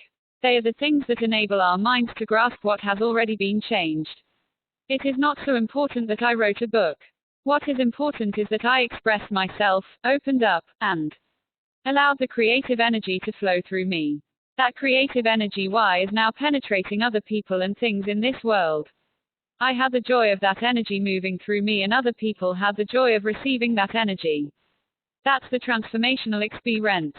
Whether you are washing the dishes, taking a walk, or building a house, if you're doing it with a sense of being right where you want to be and doing what you want to be doing, that fullness and joy in the experience will be felt by everyone around you. If you're building a house and somebody walks by and sees you doing it, they will feel the impact of the fullness of your experience. Their lives will be transformed to the degree that they are ready to allow the energy's impact. Though they may not know what hit them, they will start to experience life differently. It's the same when you're just being. If you walk into a room, feeling whole, and expressing yourself in whatever way feels right to you, then everyone in the room will be affected and catalyzed in their own growth process. Even though they may not recognize it or know anything about it consciously, you may at times be able to see the direct result of your channel operating. You will see proof of it in watching the changes in people. It is an incredibly exciting and satisfying experience. You can see that it may no longer be an issue of focusing on one lifelong career. At times in your life, you may be led to focus and build structure in one particular area of knowledge or expertise. You may choose to learn certain skills that you will use to allow your channel to function in a way that it wants to function. If you do this, you will be led through the learning experience easily and naturally. The process of learning will be just as satisfying as the doing. In other words, it is no longer necessary to sacrifice in the moment so that in the future you will be able to have what you want. The learning process can be fun, joyful, and exciting. You'll experience it as being exactly what you want to be doing at that time. Practicing, learning skills, going to school, all of this can be fun and fulfilling when you are following your intuitive guidance. The work you do as a result will also be a learning experience. For example, I teach workshops, not because I've mastered the information and I am the expert, but because I love to share myself in this way. This sharing deepens my learning experience. Again, there is no strong boundary between learning and teaching, just as there is no wall between work and play. It all begins to blend and weave into one integrated and balanced experience. Most people do have some sense, at least deep inside, of what they would love to be doing. This feeling is often so repressed, however, that it is experienced only in the form of some wildly impractical fantasy, something you could never do. I always encourage people to get in touch with these fantasies. Observe and explore thoroughly your most incredible fantasy of how you'd like to be and what you'd like to be doing. There is truth in this desire. Even if it seems impossible, there is at least a grain of truth in the image. It is telling you something about some part of you that's wanting to be expressed. Your fantasies can tell you a great deal about yourself. Many times, I've found that people have a strong sense of what they would like to do, yet they take up a career that is very different from the desire. Sometimes they go for the opposite because they feel it is practical or will gain the approval of the parents or the world. They figure it is impossible to do what they really want, so they might as well settle for something else that comes along. I encourage people to risk exploring the things that really turn them on. The following are examples of people I've worked with and their exploration of the true purpose. 1. A brilliant and talented woman I know had been working with sick and dying people for many years. Although she was a great nurse and a powerful healer, it became evident to her that she needed to be where she could express herself more creatively. With encouragement, she started working fewer days as a nurse and began leading workshops and counseling people. Because she's doing this, she feels more fulfilled and those around her feel her fulfillment, as well. 2. Joseph was a young man in his early 20s. Following family tradition, he went into business with his father and brothers. He was very successful in real estate and contracting. The problem was, he knew there was something else he wanted to do with his life. After lots of encouragement from the group in one of my workshops, he admitted that he wanted to work in the arts, but knew his family would frown on it. He most wanted to be a dancer. The first step was admitting to himself what he wanted to do. Eventually, he mustered the courage to take dance classes. He had a lot of talent and immediately attracted the attention of the teacher. He continued to explore this form of artistic expression. When he supported his desires, he actually found that his family was equally supportive. 3. A close friend of mine had 3 children, no college education, and was living on welfare. Her desire was to get into business. She intuitively felt she was going to handle large amounts of money, but considering her situation, this didn't make sense. Nevertheless, she decided to explore some possibilities in the financial district of San Francisco. She was immediately hired as a receptionist. She went on to be an administrative assistant and continued to rise to higher levels of skill and responsibility. She eventually reached her goal of being a stockbroker. She loves what she's doing and her children are flourishing as well. 4. A woman who came to a recent workshop of mine shared that she'd been a talented pianist with hopes of becoming a concert pianist. Then, for several reasons, the most predominant being a lack of faith in herself, she had given up her dream. She started working in an office and found that between work and her children, she had little time for her music. After 15 years, she felt it was simply too late to ever go back to the piano. She felt the time she had lost in not playing rendered hopeless any chance of being great. Despite all her doubts, we encouraged her to at least start playing again. I assured her that if she was doing what she loved, it would come back to her easily. As she opened to this idea, she started opening to herself. Her sense of hopelessness was replaced by a renewed sense of power. She called later to say she had been playing the piano and feeling great about it. A friend had asked her to play accompaniment for a choral group and she was feeling very excited about the musical possibilities starting to happen for her. Meditation. Sit or lie down in a comfortable position. Close your eyes and relax. Take several slow, deep breaths, relaxing your body more deeply with each breath. Take several more breaths and relax your mind. Release and relax all the tension in your body. If you want, imagine that your body is almost sinking into the floor, bed, or chair. From this very relaxed place inside, imagine that you are doing exactly what you want in your life. You have a fabulous career that is fun and fulfilling for you. You are now doing what you've always fantasized about and getting well paid for it. You feel relaxed, energized, creative, and powerful. You are successful at what you do because it is exactly what you want to be doing. You follow your intuition moment to moment and are richly rewarded for it. Exercises. 1. Follow any impulses you have in the direction of your true work, play, creative desires. Even if it seems totally unrealistic, follow the impulse anyway. For example, if you're 65 years old and have always wanted to be a ballet dancer, go to a ballet class. And observe, or, if you want, take a beginning class. Watch some ballet and imagine that you're a dancer. While alone at home, put on some music and dance. This will get you in touch with the part of yourself that wants to be expressed that way. You may end up dancing much more than you thought possible, and you may be led to other forms of expression that will feel as good. 2. List any fantasies you've had around work, career, or creative ity, and beside that, list the action you plan to take to explore this. 3. Write an ideal scene, a description of your perfect job or career exactly as you would like it to be. Write it in the present tense, as if it were already true. Put in enough description and details to make it seem very real. Put it away somewhere, and look at it again in a few months or even a year or two. Unless your fantasy has changed completely in that time, chances are that you will find you have made significant progress in the direction of your dream. Chapter 18. Money. Money is a symbol of our creative energy. We have invented a system whereby we use pieces of paper or metal to represent a certain unit of creative energy.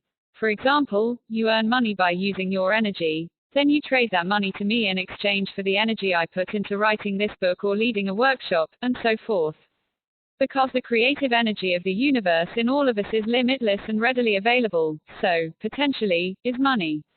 When we follow our inner guidance and move with the flow of energy in our lives, we find we have enough money to do the things we truly need and want to do. A shortage of money often mirrors the fact that our energy is blocked in other ways. Your ability to earn and spend money abundantly and wisely is based on your ability to be a channel for the universe. The stronger and more open your channel is, the more will flow through it. The more you are willing to trust yourself, and take the risks to follow your inner guidance, the more likely you are to have all the money you need. The universe will pay you to be yourself and do what you really love. Money in the old world. The old world is based on our attachment to the external, physical world. We look for satisfaction from external things.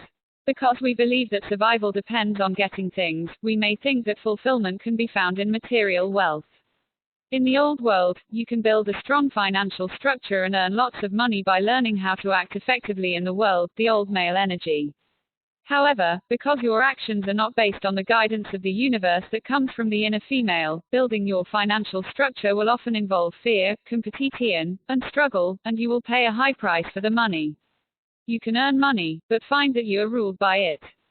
You think the money itself is important. If I have enough money, I can do these things and then I'll be happy. Or, if I have enough money, then I'll feel good about myself and I'll be happy. Or, other people will like me if I have enough money and that will make me happy. From this point of view, money is seen to be the important thing, but as long as it is valued in this way, money is always a problem. If you have too little money, you're always struggling to get more money and always afraid there won't be enough. There's always that terrible pain inside that you don't have enough of what you need. On the other hand, from this perspective, even if you have a lot of money, it's painful because you're always afraid you're going to lose it. You can never have enough money to ensure that you won't be afraid. People with little money seldom realize that people who have a lot of money are also frightened. They are basically insecure because they never know if they might lose their money. Circumstances out of the control might arise, they might make a foolish investment or somebody might steal their money. If security is based on having money, it doesn't matter whether you have a little or a lot, you're going to be afraid. If we don't realize that money is a symbol of infinite energy, and we think there is only a limited amount of it in the world, we're stuck with two options. We can choose to have a lot of money and feel guilty, or we can choose to do without and resent those who have more. If you chose to have money, you will live with the knowledge that others have less than you. You may fear that you're having more causes others to have less. You may choose to deal with the guilt by trying to deny or ignore the feeling, or you may choose to ease your conscience by attempting to help those who are less fortunate. On the other hand, you can choose to say, I won't carry that guilt. I won't take more than my share. I don't care about money anyway. Therefore, I will keep what I have to a minimum. I'll make sure that I am not taking from somebody else. The problem with this attitude is that you may end up feeling deprived. You see all the beautiful, wonderful things in the world that you would like to have and enjoy, but you can't. You see other people who have more than their share of money and you resent them. Basically, in this old world framework, we must choose either guilt or resentment. The old world structure demands we do things out of our individual strength, instead of allowing the universe to do it. We think we have to work really hard to get what we want, the work ethic that says, work hard. Sacrifice and struggle. Most of us have that so deeply embedded in us that we don't allow ourselves to succeed financially or in any other way, except through hard work, struggle, and sacrifice. If you are succeeding and making money, you are also paying a price emotionally, and often physically. People frequently drive themselves to the point of sickness or death. They struggle and sacrifice emotionally, and in the end, even though they have achieved worldly success, they still feel deprived and empty. Or, people refuse to go after it at all. Look what it leads to: struggle, sacrifice, pain, and deprivation of oneself, so I simply won't deal with it. I'll get by on the absolute minimum amount of money in my own life.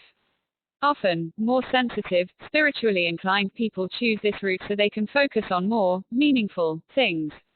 The problem with this is you're actually depriving yourself of dealing with one of the most exciting and beautiful things in life. If you're denying money, you're also denying a big part of the energy of the universe and the way the world works. People who choose the denial route usually don't know how to handle money and refuse to learn anything about it. Money in the New World. The New World is based on trust of the universe within us. We recognize that the creative intelligence and energy of the universe is the fundamental source of everything. Once we connect with this and surrender to it, everything is ours. Emptiness is filled from the inside. We realize that money is a reflection of the energy moving through our channel. The more we learn to operate in the world based on trust in our intuition, the stronger our channel will be and the more money we are likely to have. The money in our life is based on our ability to listen to our inner guidance and risk acting on it. When you let go of trying to control and you learn how to listen to the universe and act on it, money increasingly comes into your life. It flows in an easy, effortless, and joyful way because there is no sacrifice involved. You're no longer attached to it. Instead, you can experience the joy of learning how to follow the energy of the universe. Money is an extra bonus in the process. You know that the money is not really yours, it belongs to the universe. You act as a caretaker or steward for the money. You use it only as you are directed by the universe through your own intuition. There is no fear of loss because you know you are always taken care of. The money may come or go, but you can't lose the joy and fulfillment in your life. When you feel this secure and free, you often attract more and more money, so that you are continually pushed to deepen your trust at more intense levels with higher stakes. Ultimately, as channels, many of us will be called upon to handle large amounts of money from this place of surrender and commitment to the higher power. This is one of the ways that the power of the universe can be wielded effectively to transform the world. Active and receptive. There are active and receptive aspects of the process of channeling money, as in every other creative process. The masculine or active way of making money is to go out after something. You see something you want and go for it. The feminine or receptive way of making money is to attract what you want to you. We have to be able to do both. We need to release the outgoing energy that wants to move toward a certain goal and risk fearlessly acting on it. We also need to practice nurturing ourselves, appreciating ourselves, and becoming attuned to our inner self so that we can attract and receive what we want. Many people are developed on one side or the other. They either know how to go after things but have a hard time attracting things to them, or they know how to attract things but are afraid to go out after them. Often a balancing process is necessary. You may need to learn to receive the gifts, appreciation, love, and energy coming to you. Or you may need to practice outflowing your energy into the world, which keeps it flowing through your channel. This way, the energy doesn't get blocked on either end. This means, on a practical level, you have to be willing to take some risks in the area of work and money. If you do only what you think you should do in order to make money and be secure, then you won't listen to the intuitive voice that tells you what you really need to do. This can be very scary when it entails your job and your money. People often want to know, what do I do if my intuition tells me not to go to work one day? What do I do then? Will I lose my job? If taking off a day from work seems too risky, it may not be the best choice for you yet. You may need to strengthen your channel by following your impulses in smaller ways at first. You may call in and take half a day off, or you may plan for a 3-day weekend. One day though, you may wake up and know, I just don't want to go to work, and you will follow through with this and feel good about it. Usually, when my insides tell me to take time off, I need some nurturing, some peace and quiet, some presentative time for inspiration to come through, or time to simply feel old feelings stirring up inside, feelings that need to be felt and released. If you risk following your impulse, you'll find, maybe a few hours or days later, your energy will actually be renewed. You'll be able to go back and do what needs to be done in a fourth of the time. You'll do it in a much more inspired and creative way. Anything can happen if you risk and trust yourself. While home, you may receive a phone call from a person offering you a better job that pays much more money. That happened to a friend of mine. You may get a creative inspiration that will open up a fun, prosperous opportunity for you, or you may get an inspiration to go visit someone who will give you a lead to a great adventure. If you hate your job, though, your energy for it won't come back. Also, because your true creative energy is blocked, you'll continue to feel blocked financially. Eventually, you will probably leave your job because you cannot stay stuck in such a place for long. Basically, the whole issue of money is doing what you really want to do as much of the time as possible. The universe will reward you for taking risks on its behalf. It's important, though, that the risks you take are proportionate to the level of structure you're building. In other words, if you're just beginning to learn how to trust and follow your intuition, you probably don't want to make $1 million deal on a gut feeling. You probably don't want to leap off a building and hope that you can fly. It is important that you build small things first. Practice following your intuition in everyday things. Say no, even though you're feeling pressured to say yes. Do the thing you want to do even though you don't know why. Do it on an impulse. Make that call. Enroll in that class. Think of the things you love to do, and do them. This will strengthen you to the point where you can make the big leaps. Balance. Once you understand the basic process of learning how to follow your intuition and act on it, you have your groundwork for channeling money. There are, though, some aspects of relating more specifically to money that are important to know. Balance is an important quality to develop in building the structure of your channel. If you have been extreme in one direction, you may have to go to the extreme in the other direction in order to integrate and balance both aspects of everything. For example, if you have been very careless and casual about money, or if you have been a person who has denied the existence or importance of money in your life, you may need to build structures specifically related to money. These include learning to balance your checkbook, budgeting money, and gaining an understanding of the rules that govern how money works in the world. You will find these practices interesting, even fascinating. They are no longer something that will block you from the spirit, they will open the way for you to have more spirit flowing through you. People who have little understanding of money have usually chosen to avoid structure on one level or another because they feel rules, regulations, and details will keep them from experiencing the magic of life. They're afraid they'll spend all the time in their rational mind, instead of following their flow. If you have this fear, tune in and ask the universe for guidance. You'll want to do this in a way that makes you feel good. Perhaps it would help to hire someone to show you how to organize your finances. It does not have to be a painful process. You'll find it to be energizing and supportive in your life, as opposed to painful and boring. Those who have already applied a great deal of structure to working with money in the world may need to let go and relax that structure. It's time to stop following your rules and allow the inspired aspect of the spirit of money to work in your life. Trust your intuition to guide you, and take more risks in doing things differently than usual. Similarly, if you've been a person who has saved your money and been very careful about spending it, you need to learn to spend more impulsively based on your intuition. Spend on the basis of a gut feeling of wanting something. Learn to follow these impulses and you'll find you won't end up broke. In fact, it actually creates a greater flow of money in your life. You're able to release and give it out, based on your intuition. If you have been a spendthrift and always spent more than you actually have, you will probably need to plan more and budget. Again, do it in accordance with an inner feeling. If you're open to it, your intuition will tell you, hey, learn something about planning. Learn something about budgeting. It will support and help you. It won't make you feel restricted. If you follow your intuition about this, you will be led to people who can show you how to do it, and it will be an interesting process. Again, it will support your channel. Asterisk. Focus. Another important thing to know about how money works is that it will always flow into whatever you've created in your life to receive it. Because it's energy, it will be attracted to what you need or want or envision. If you have always operated on a survival level with money, having only enough money to take care of your basic needs, that's where your money will go. If you start to attract more money into your life, you may have the tendency to increase your basic needs and still only make enough to survive. That's what happened to me for a long time. I had an underlying program that said, I can only have as much money as I need. It's not okay to have more than I need. Consequently, I created more needs, and ones that weren't particularly rewarding. My car would break down and I'd have expensive repair bills, or my cat would get sick and I'd have an expensive vet bill. Any extra money that came in would go towards something that was an emergency or a basic need.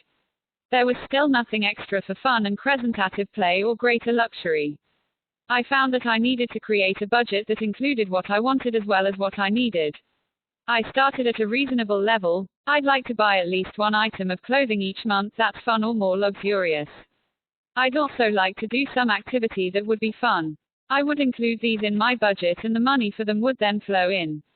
That's the power of budgeting. A budget is like a blueprint. If you create a list, a picture in your mind of what you want to have in your life, you will create the necessary money. You can just keep expanding step by step. My money history. Why? For most of my adult life I had very little money. I never focused much on money, I wasn't particularly interested in it. Essentially, I did whatever I had to do to pay my rent and bills, but I put most of my time and attention into my education and my pursuit of consciousness and creative expansion. I always did whatever I needed to get the money, various projects, housework, odd jobs, even my own business. Only one time in my entire life did I have a 9-to-5 job, for 6 months. I was used to living on the edge without much sense of where my money was coming from. In those years, I learned to trust that somehow the money would be there. Sometimes I would get down to my last dollar and then, somehow or other, more money would come. I was always cared for. Then, gradually, as I began to use this process more and more, learning to trust my intuition and act on it, learning to listen to my inner guidance and risk putting myself out in the world, I developed a career counseling people, teaching workshops, writing, and publishing books. As I followed my passion, I began to earn more money and to lead a more abundant lifestyle. It continued to the point where I was actually making a good income and living in a beautiful apartment, doing most of the things that I wanted to do. I came to count on that amount of money, although it was never a secure thing.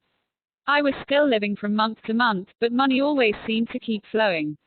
I constantly affirmed my trust in the universe to take care of me, and I tried to follow its guidance. But a time came, all of a sudden, when I had no money. Some unexpected things happened and I was caught short. I paid my rent and my bills, and I looked in my checkbook and there was nothing left.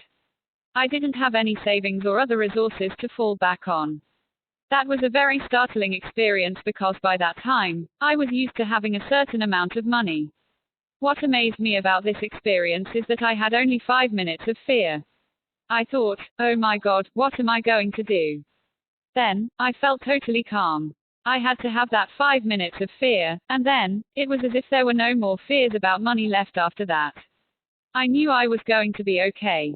A key point to this is that I knew I would be willing to do whatever the universe asked me to do. I remember thinking, well, I love my apartment, but I could give it up. I love all the things I have, but I could give them up. If the universe wants me to go live in a tent in someone's backyard, I'll do that. It will probably be wonderful. There was an incredible feeling of trust and knowing that none of the things I might lose were that important. Whatever I did next, even though it might be totally different, would be wonderful, too. I would be taken care of. It wasn't just an intellectual knowing, because I had already known this intellectually for a long time. Living through those 5 minutes of fear left me with a feeling of fearlessness. Emotionally, I knew that I was okay. It was a very profound experience. I ended up cutting back a little bit on my expenses and lifestyle. That felt fine and I didn't feel deprived at all. In fact, it was a nice discipline for a while. Everything I needed was provided. Money came in to cover my expenses and I had a feeling of relief. I knew I had come to the level of income my firm could currently handle. I wasn't ahead of myself in any way and from then on, it was as if I came to earth and was building from a solid foundation. At that moment, I felt I was standing on a strong base of trust in the universe. From then on, I knew the amount of money in my life would keep expanding, and I would never go back to not having. After that happened, there was an increasing flow of money in my life. I moved to a new level of business and finance that I had never dealt with before. I had become really good at learning how to follow the universe on one level, but the new challenge was learning to trust at a more expanded level where the stakes were higher. In confronting this new level of prosperity, I felt at first rather ignorant and helpless. I knew I needed help, so I asked the universe to send me the right people to teach and guide me in this area. After interviewing a number of different financial advisors, I was led to both an accountant and a business manager who were perfect for me and who helped me learn what I needed to know. Like most people, I have found that as my income expands, my expenses and responsibilities seem to expand right along with it. Interestingly enough, it seems to work in reverse as well. I always seem to create exactly as much money as I need to support the lifestyle I have created. Sometimes, when I'm confronted with a large unexpected expense, I wonder how it's going to get handled. One way or another, it always does, often in surprising and unexpected ways. It frequently seems as if some higher power within me is watching over me and making the whole thing work. My job is to keep learning more on a practical level about managing my booziness and financial situation, while continuing to do my inner work of learning not to push myself so hard, and how to relax and receive more easily. The more I bring myself into balance, the more smoothly money flows in my life. Asterisk. Asterisk. For more of my ideas and practical techniques about money and prosperity, please read Creating True Prosperity and the Creating True Prosperity Workbook. Here is a wonderful story that illustrates the miraculous way the universe works when we trust and follow our intuition. In the original edition of Living in the Light, I wrote about buying a piece of property in Hawaii because I had a strong intuitive feeling that it was the right thing to do. Logically, it did not make sense, and my financial advisors were not in favor of it. Still, I went ahead because it felt right to me. One factor in this decision was the fact that this beautiful land was about to be bought by an unscrupulous and exploitive developer.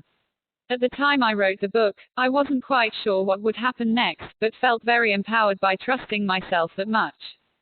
Subsequently, I had many moments of doubting that decision. I wanted to create a home and a retreat center in Hawaii, but I soon realized this piece of land was not large enough. Also, this land was on Maui and I felt strongly that I needed to be on Kauai. I eventually decided to sell this property. It took quite some time before it was sold, however, and ultimately resulted in a moderate financial loss for me.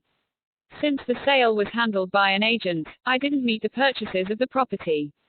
I chalked the whole thing up to a learning experience and eventually bought the property I really wanted on Kauai, where I still live.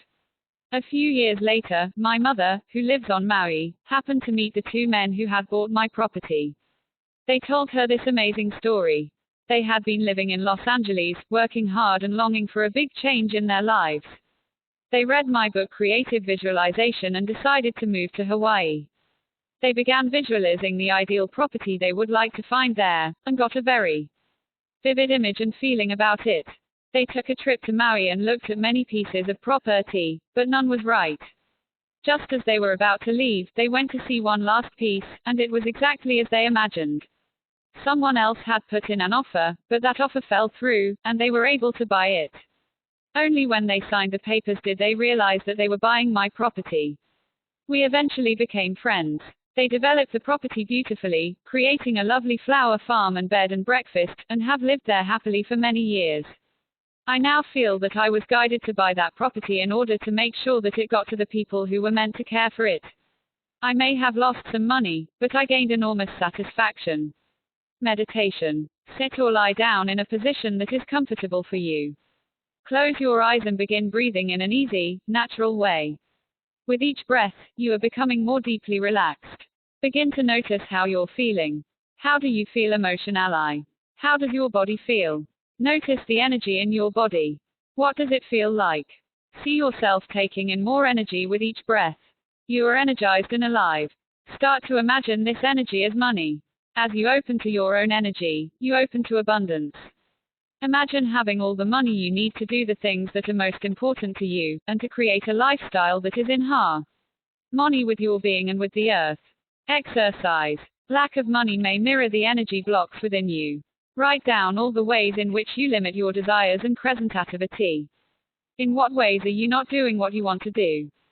Some examples of this are: 1. I'm doing administrative work in an office when I'd rather be working with children.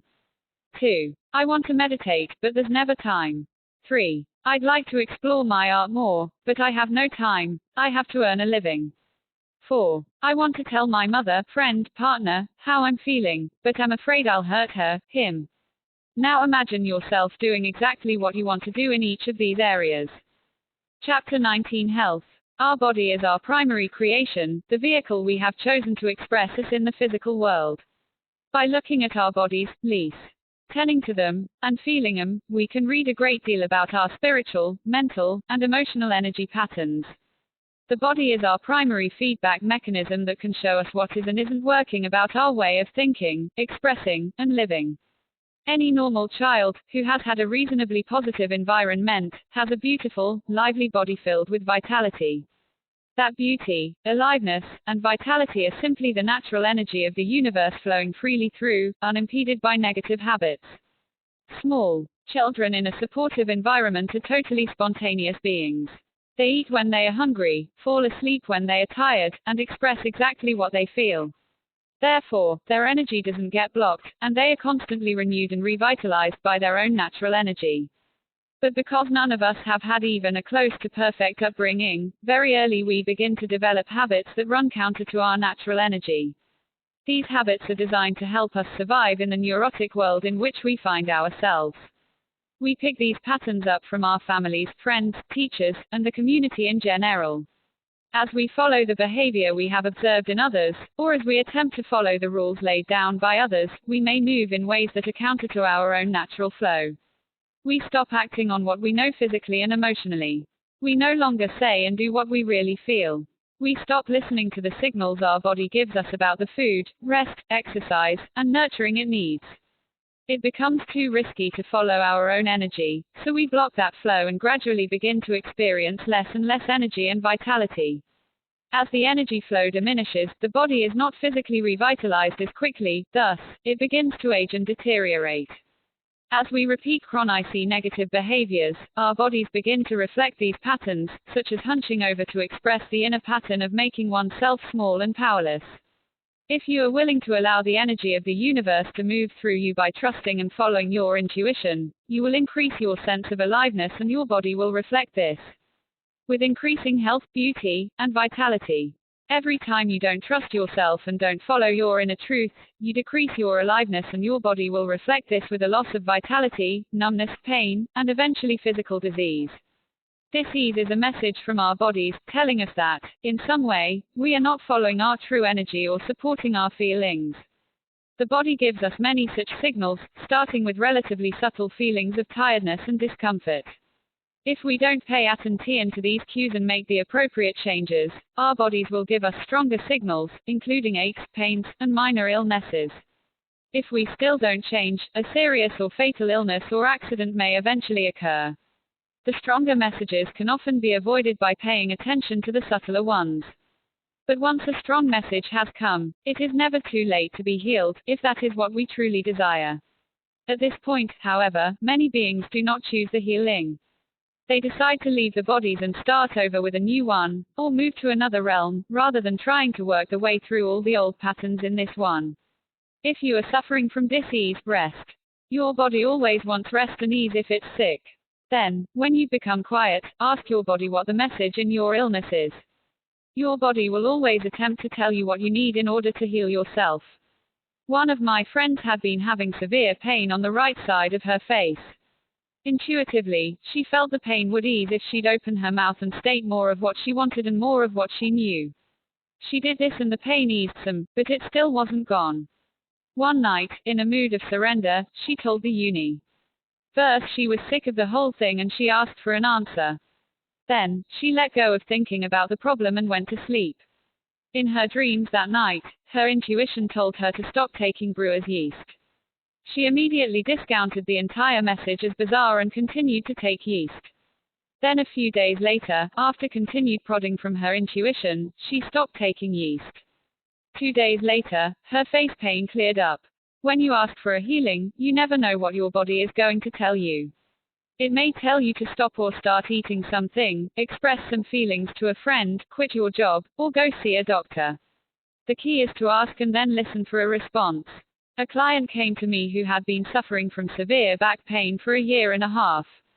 During the session, I asked him to contact the pain and ask his body what it was trying to tell him. In doing this, he realized he had not yet grieved his mother's death or expressed the anger he felt toward his father. He was holding both anger and sadness in his back. Recognizing this relieved some of the pain. After more talking, he was able to cry about his mother's death. Shortly after this, he became willing to express his anger toward his father. He started by talking to me about it, as well as writing out all his feelings. His back pain went away. His back pain has continued to be a barometer of suppressed feelings. He knows now that if he's in pain he needs to back himself up by expressing some feelings. Once we've developed a symptom, it can recur if the behavior recurs. Our bodies serve us by accurately informing us of any blocked energy. Below I've listed some common causes of pain or illness in the body. These may or may not be accurate for you. Each is accompanied with a healing affirmation. Use them if they feel right for you, or make up your own. Headache, 2 conflicting energies or feelings within, allow both sides to have a voice. I am now willing to hear all my feelings. Cold, the body needs rest, a clearing out of the old, the body needs to get back into balance. I am now willing to let go of the old. I now have rest and ease in my life. My body is in perfect harmony. Complexion problems, held back male energy, a need to take action and or express yourself more directly. I go all out for what I feel and what I want. I express my feelings clearly and directly. Skin rashes, wanting to break out and take action. Ask yourself, what am I itching to do? I act on what my intuitive tells me. I am willing to try new things. I do what I want to do. Allergies, a lack of trust in the intuitive or instinctual energies, repressed feelings. Allergies related to watery eyes are often indicative of suppressed sadness. I trust and express my feelings. It's safe to feel and express my sadness and anger. Back pain, a feeling that you have to support others, the world. A need to express and support your feelings. Lower back pain is often suppressed sadness. Upper back pain is often suppressed anger. I support all my feelings. I take care of myself. I express and trust my feelings. I trust others to take proper care of themselves. Menstrual cramps, not fully listening to and honoring your female aspect, a need to be quiet and go within. I honor my female completely and act on what she tells me to do. I relax, rest, and nurture myself regularly. Vision problems, not wanting to look at certain things within yourself or in the world. Often there is a decision early in life not to look at what you are intuitively seeing, because it is too painful. When the inner vision is shut down, the external vision is impaired as well. I am now willing to see everything in my life clearly. Hearing problems, needing to shut out external voices and influences, needing to listen more to your inner voice. I don't have to listen to anyone else. I listen to, and trust, my own inner voice. Addiction. The more uncomfortable we are about trusting our natural energy, the more likely we are to use drugs such as coffee, cigarettes, alcohol, unwholesome foods or too much food, marijuana, speed, cocaine, or whatever, to attempt to manipulate our energy. We thereby deplete and denigrate the body further. Most people are afraid of their energy and power. They're either afraid of being too much or too little, they're afraid of having too much energy or not enough. The truth is, if people would be willing to let go of using addictive substances, they'd find their own perfect flow of energy. By doing this, they'd tap the true source of power and creativity.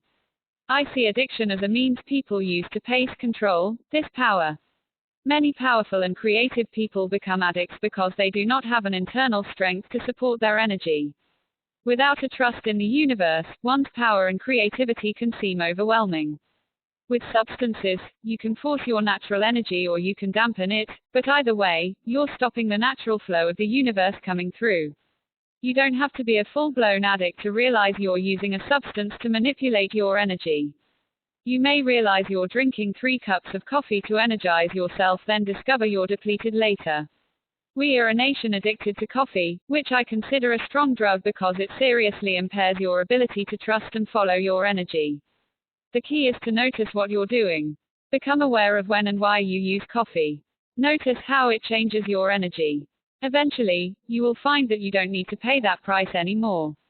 Realize that we all use some form of addiction to pace ourselves. The cure for this is to build trust in ourselves and the universe. Become increasingly willing to experience your own power and strength.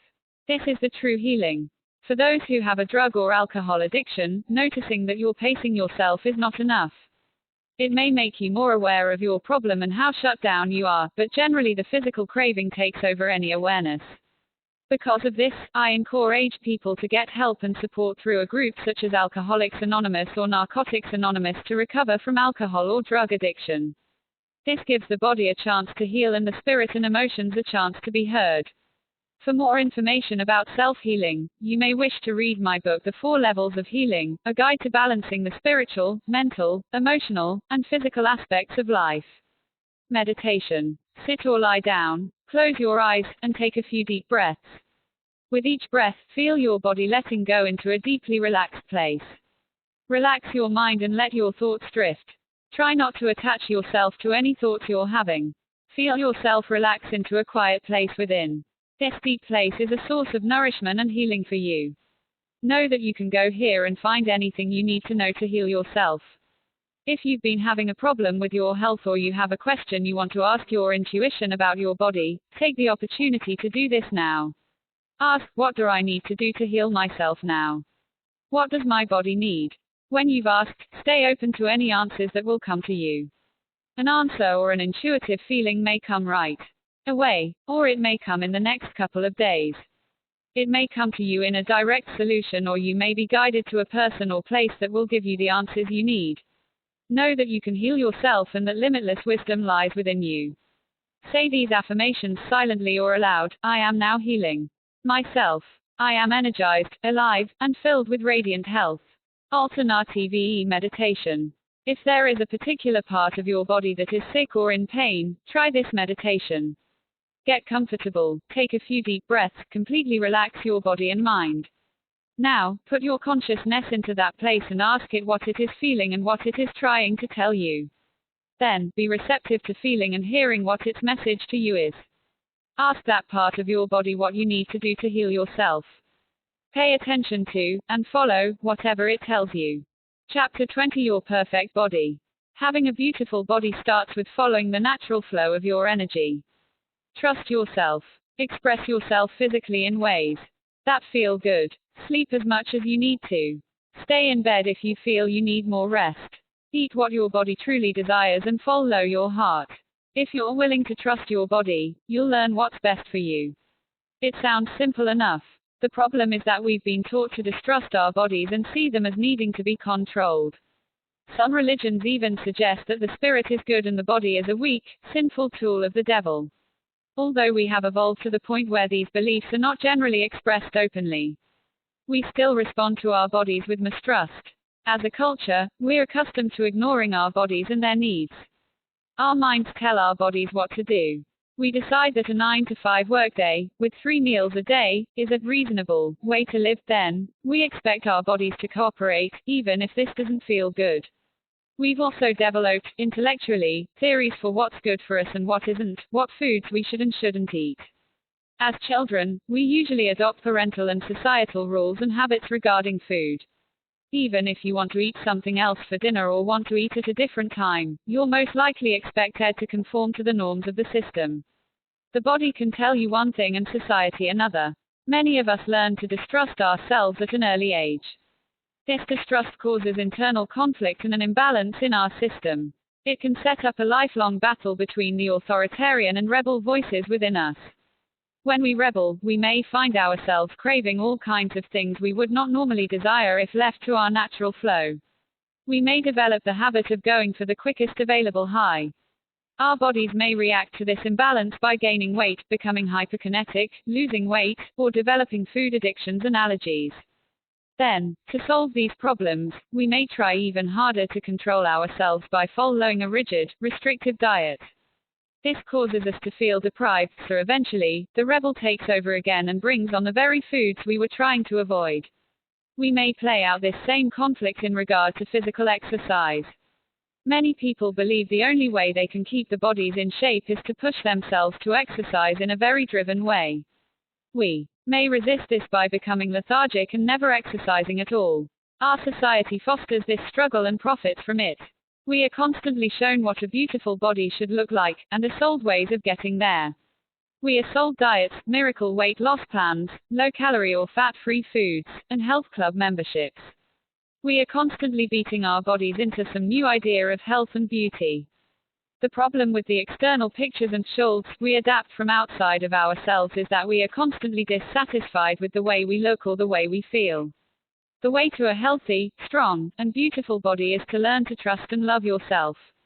You can begin this process by becoming aware of all the rules and ideas you have about how you should look and feel, what you should eat, how you should exercise, and so on. It can help to write these down, adding more to the list whenever you become aware of another belief or rule. The process of writing down these ideas can help you become less identified with them, so that you can begin to have more choice about which ones, if any, you want to follow. In the process of doing this, you may discover more of your inner primary self, such as the perfectionist, who has very high ideals it wants you to live up to, the pusher, who drives you to accomplish the perfectionist's goals, and the critic, who constantly reminds you of how you are failing.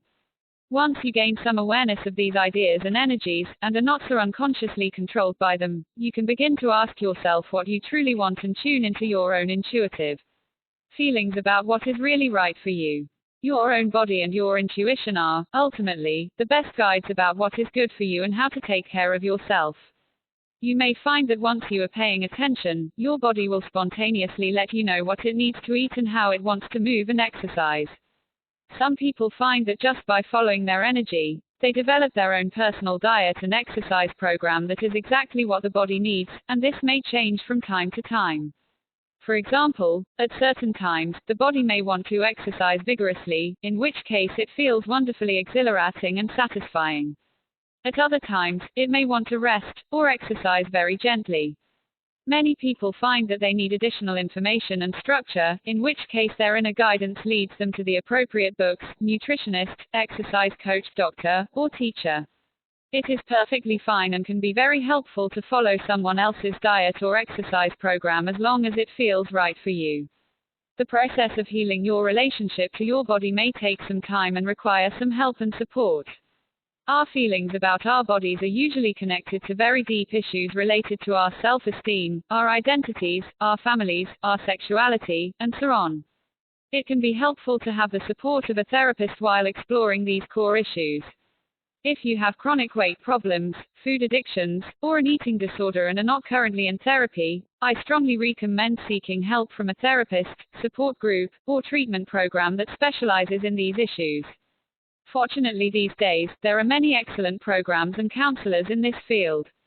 Many people also find help in this area through Overeaters Anonymous, one of the 12-step programs, which are free and available in most cities. Assertion. One of the most important keys to creating a healthy, beautiful body is learning to assert yourself consistently in your life.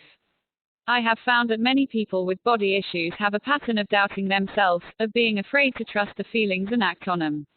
They especially need to learn how to say no to others when they don't want to do something.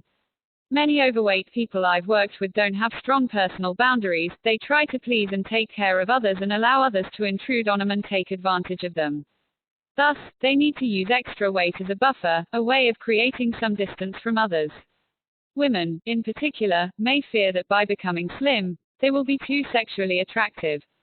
They are afraid of attracting unwanted attention or energy, and don't trust themselves to know how to deal with it. Some people are afraid of feeling too sensitive and vulnerable and not knowing how to protect themselves. Others are afraid of being too spaced out, they use their weight to ground them. If you have these fears, you can diet forever and you will not lose weight or keep it off because you are unconsciously needing it. This is why the process of assertion is so vital. When you learn to back up your feelings with action, you create an internal strength and protection. You feel safe to move into new situations and attract attention and energy, knowing that you will be able to say no to anything that doesn't feel good to you. You know that you will be true to yourself and take good care of yourself. Your female aspect feels safe and supported, knowing that your inner male will back her up. My experience has been that once people learn assertion, they are able to lose weight more easily and naturally without deprivation. The increased energy circulation in the bodies dissolves the blocked energy and the extra weight gradually melts away. They no longer need it for strength or protection, so they release it effortlessly.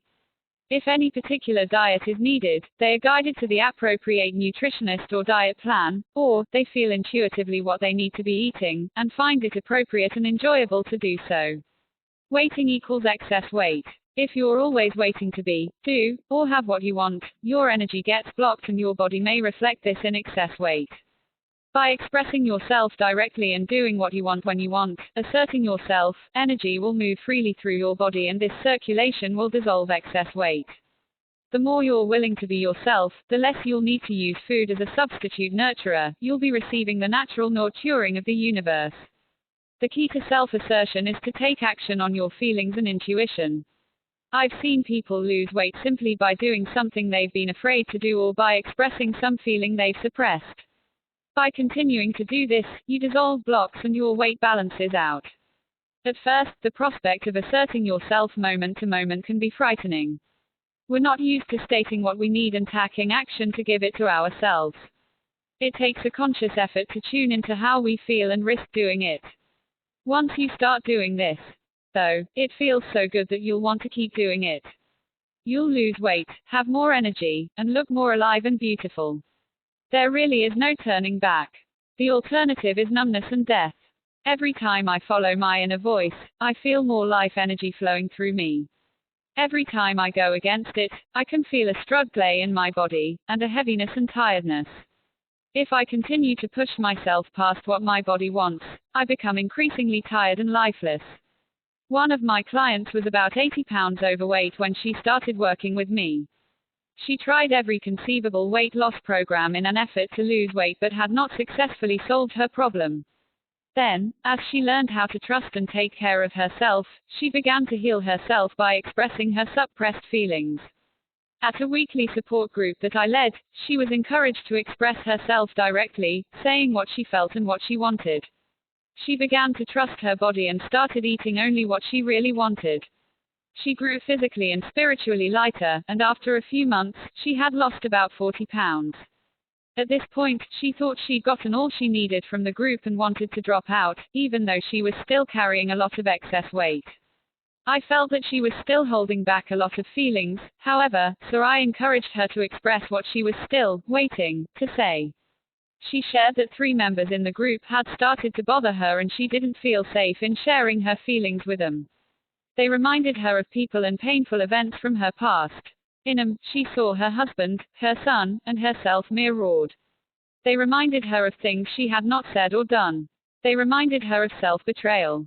Because of this, she felt angry every time she looked at them. I encouraged her to work with me privately on these issues, and if she was willing, to come back to the group and express her feelings with group members. She needed to say what she had not said in the past. She did do this. Because of this, she began to heal her old emotional wounds and forgive herself for the past. Her energy is no longer tied to the past, so it can move more freely through her body. She continued to lose weight without overly restrictive dieting. Pacing with food. People use food to pace their natural energy level.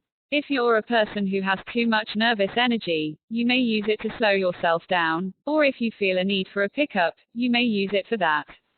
Both ultimately lead to a partial suppression of your true energy. Why? People are generally frightened of the power and energy, so they feel the need to pace the degree to which it flows through them. Some people use food to do this. Others use drugs, alcohol, relationships, work, or various other addictions.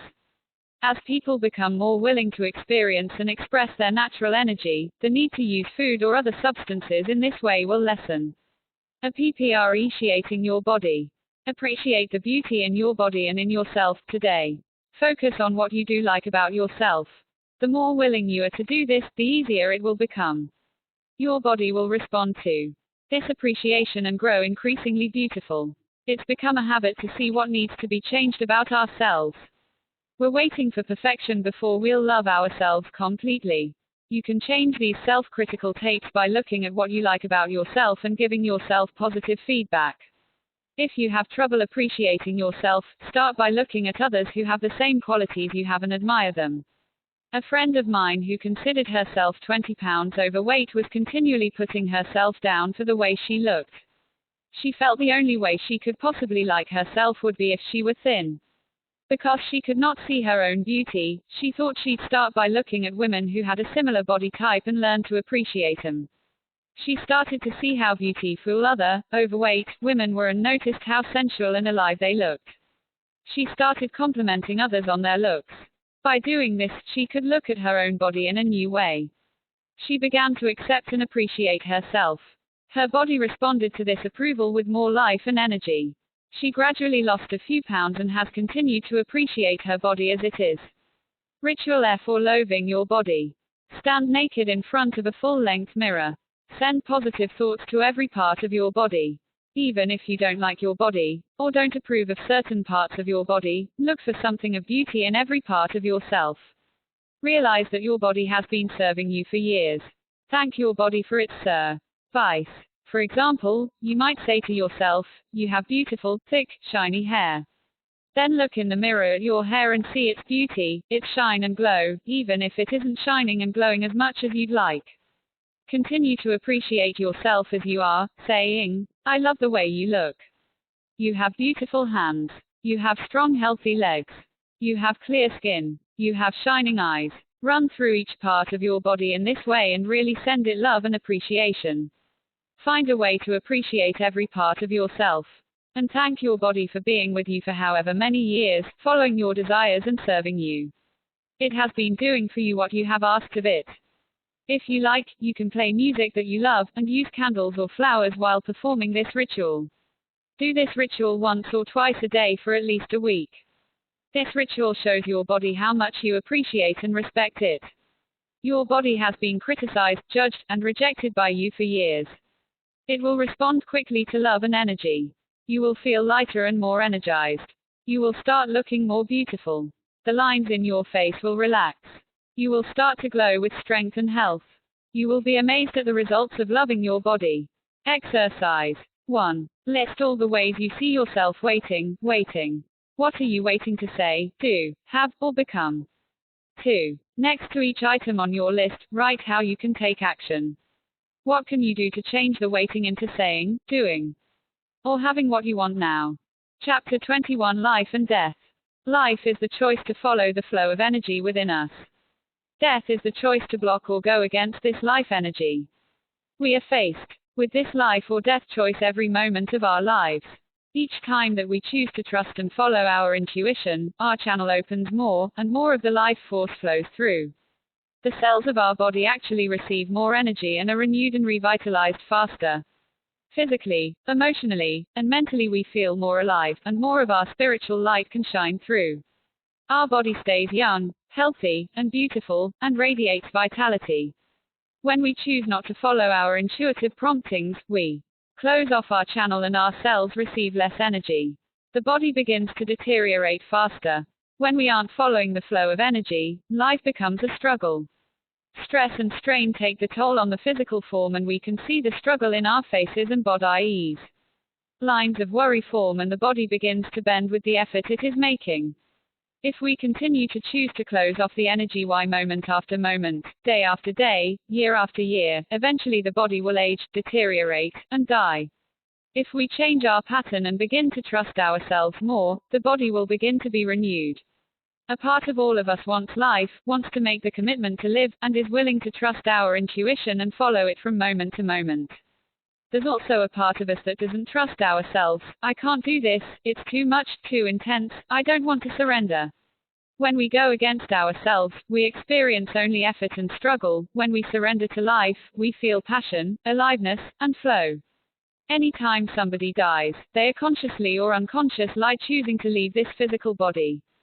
It may appear that they're victims of a disaster or a deadly disease, but on a soul level, they are in charge of their own journey. The spirit knows what it's doing, although the personality may not. Some souls come into physical form to accomplish a specific purpose, and having accomplished it, they leave, or, failing to accomplish it, they may decide to move on to another realm, or perhaps come back to this one in another life. Some beings feel they've gotten stuck and it's not working. They feel like they're not learning fast enough. This life started with too many negative odds against me. I don't want to deal with this anymore. I'd rather start over. By consciously making a choice for life, you influence the choice of those around you. Moment by moment, if you choose to trust your intuition and act on it, you're choosing aliveness rather than death, and you're increasing the aliveness that radiates from you. Anybody who is connected with you will feel this, and it will strengthen the choice they make to live. The more we choose to follow the life force, the healthier and more vital our bodies will become. By living as channels for the universe, it's possible to become more energetic, alive, and beautiful as we get older, rather than less so. We will no longer leave our bodies unconsciously, through accident or illness. We will stay in the physical body as long as we desire, and will make the conscious choice to leave at whatever time we desire to do something else.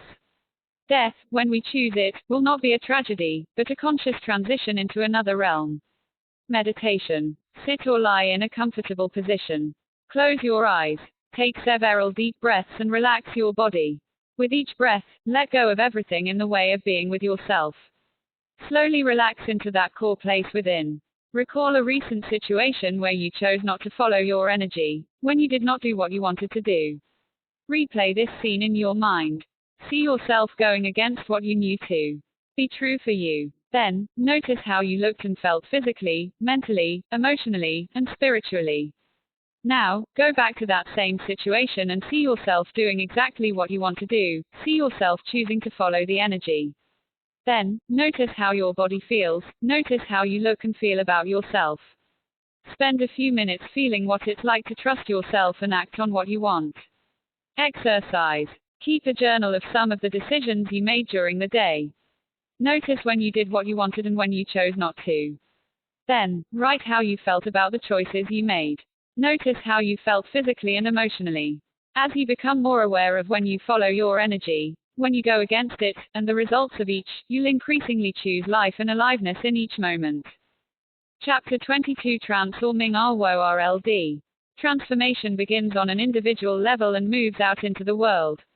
The more I'm learning to trust my intuition and act on it, and the more I'm willing to experience and accept all my feelings, the more the energy of the universe can move through me. As it comes through, it heals and transforms me and everyone and everything around me. This is true for each one of us. The more you are willing to trust and be yourself, the more life energy will move through you. Everyone around you will benefit from your energy and begin to trust and be more themselves. In turn, they become powerful channels for everyone in their sphere of influence. And so, transformation spreads rapidly throughout the world. You may have heard of the 100th monkey syndrome.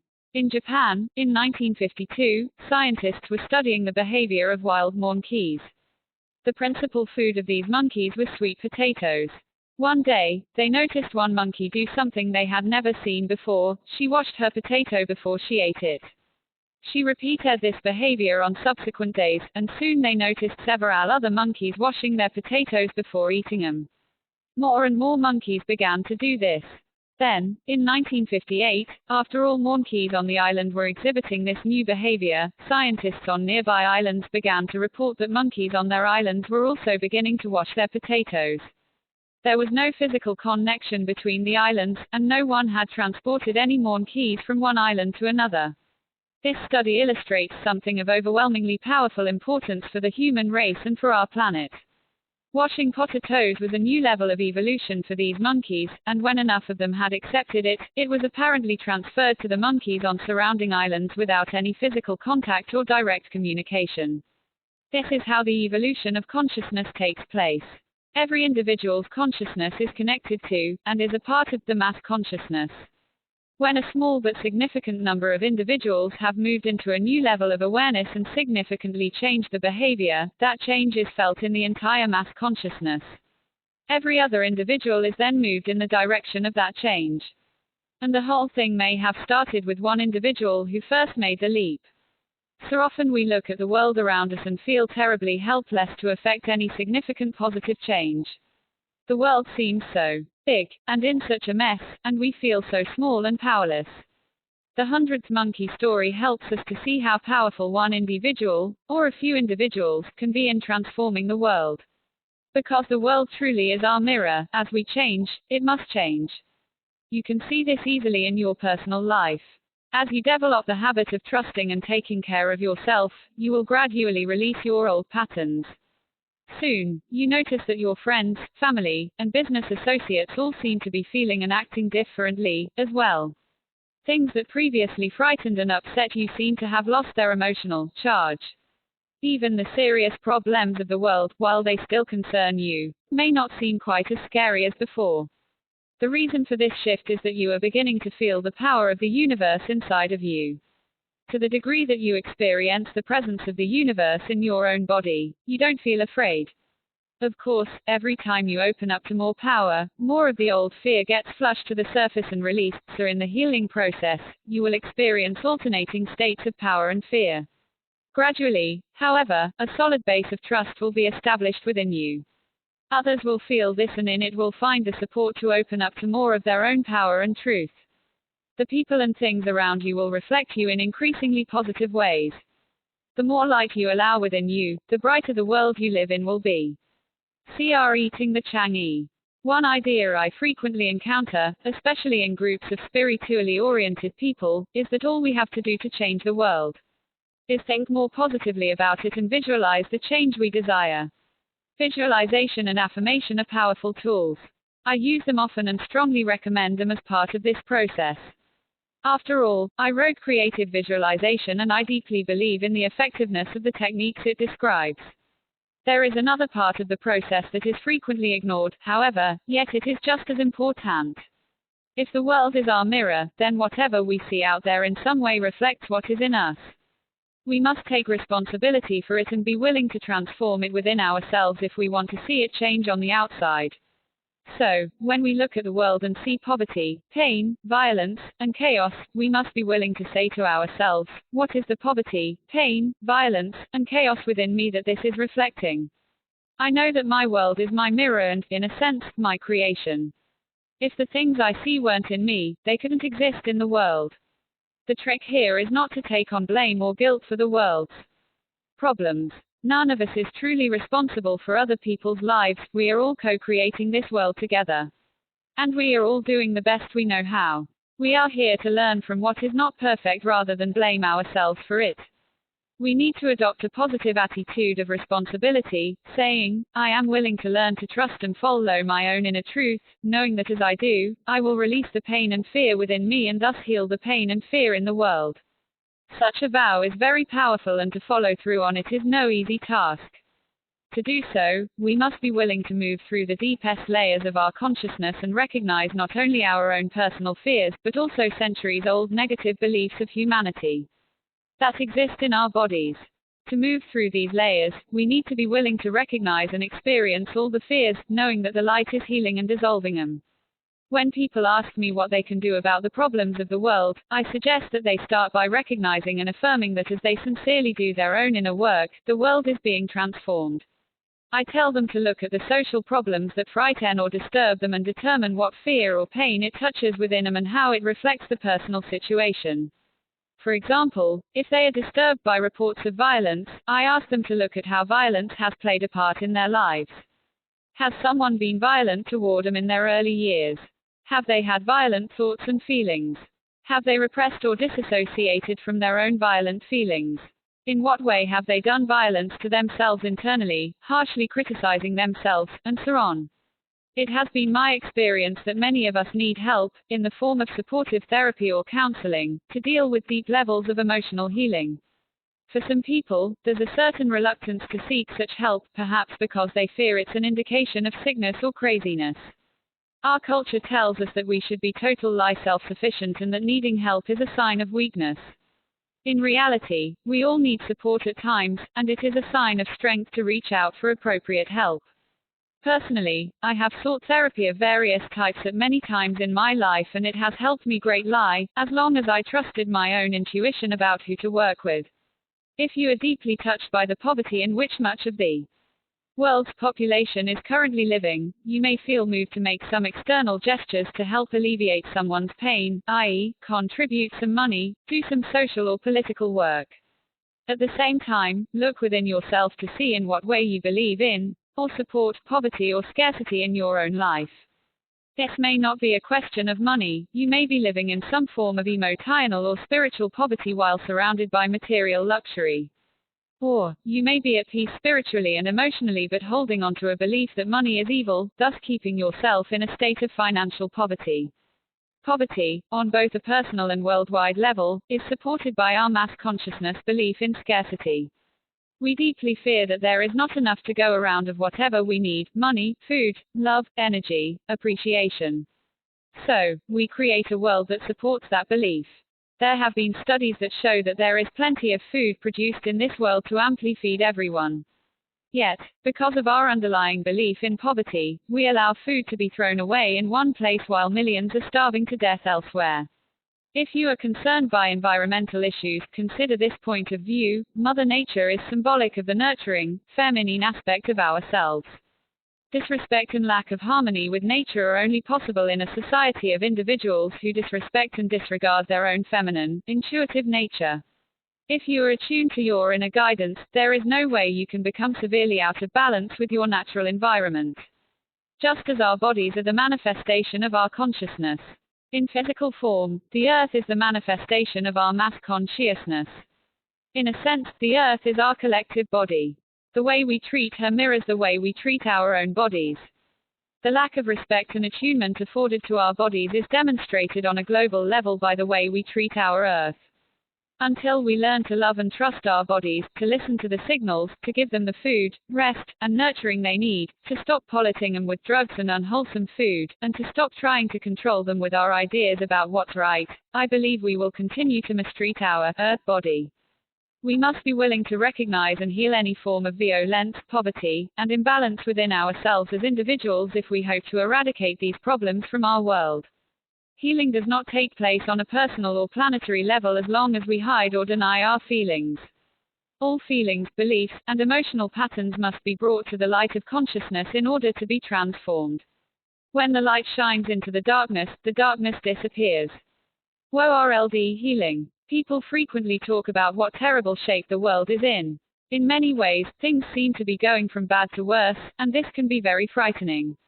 It has helped me considerably to recognize that the world is currently going through a major healing crisis, very similar in form to what many individuals are experiencing. When we as individuals begin to wake up to the light, we also begin to become aware of the darkness in which we have been living.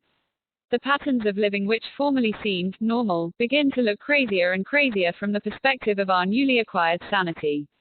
Fears and distortions that have been denied and ignored because they were too painful to look at begin to come into our consciousness in order to be released.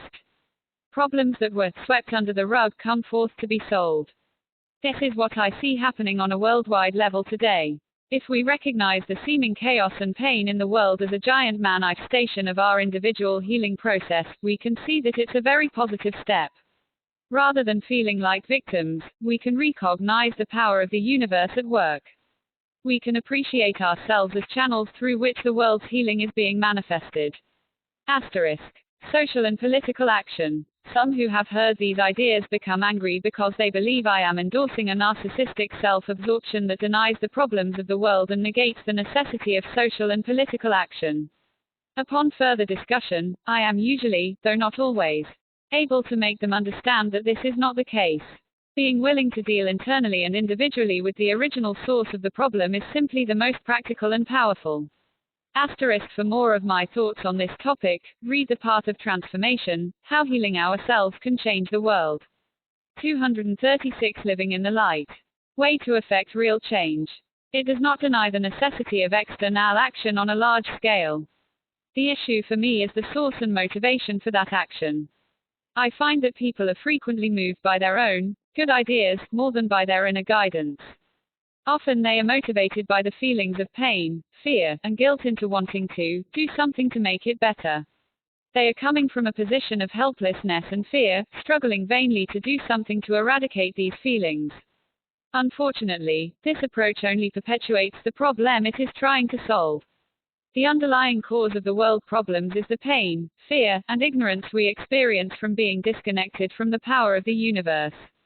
If we continue to project our problems outside of ourselves and fail to recognize the inner power we actually have, I believe we will support the very evils we are fighting. On the other hand, if we are willing to take responsibility for our fears and deal with them, we will clear the way for being able to hear the voice of the universe within us. If it tells us to take action, we can be sure the action will be powerful and truly effective. For example, a woman friend of mine became very active in the nuclear disarmament movement. When she talked about the issue in her work, it was obvious that she was feeling absolutely terrified of the possibility of nuclear war. This is actually a reasonable reaction, given the world situation. The problem, as I saw it, was that she was not recognizing her own terror and the issues of powerlessness and death that she was struggling with internally. So, her actions and words had a frantic quality, almost like a drowning. Transforming our world. 237. Person clutching vainly for something to hold onto. Gradually, over several years, I saw her work through this phase of her process. I believe that she reached a deeper level of trust in the universe. She continued her anti-nuclear activity because it was something she deeply believed in, and found great satisfaction in doing so, but the energy was quite different. There was power and strength in her involvement, which I'm certain made her more effective in her work. The same principles hold true in the social and political arena as in every other area of life. If you are doing what you think you should do, if you are motivated primarily by fear and guilt, then no matter how good your actions, You are probably not being as effective as you'd like to be, and you may even be hindering more than you are helping. On the other hand, if you are trusting your intuition and following your heart, going where your energy takes you and doing what you really want to do, you will see that everything you do has a positive effect in changing the world. You will be able to recognize the transformational nature of your actions. For many, this will include direct social and political action, and you'll be doing it because you love it. People around you will also be affected by your energy and vitality even more than they are affected by your words and actions. For now, my inner guidance had told me that living my life as I do, writing books, leading workshops, exploring my creativity, being myself, is what I personally need to be doing to affect maximum change in my life and the world. I've also gotten a strong feeling that I may someday be actively involved in politics, as I was. 238 Living in the light.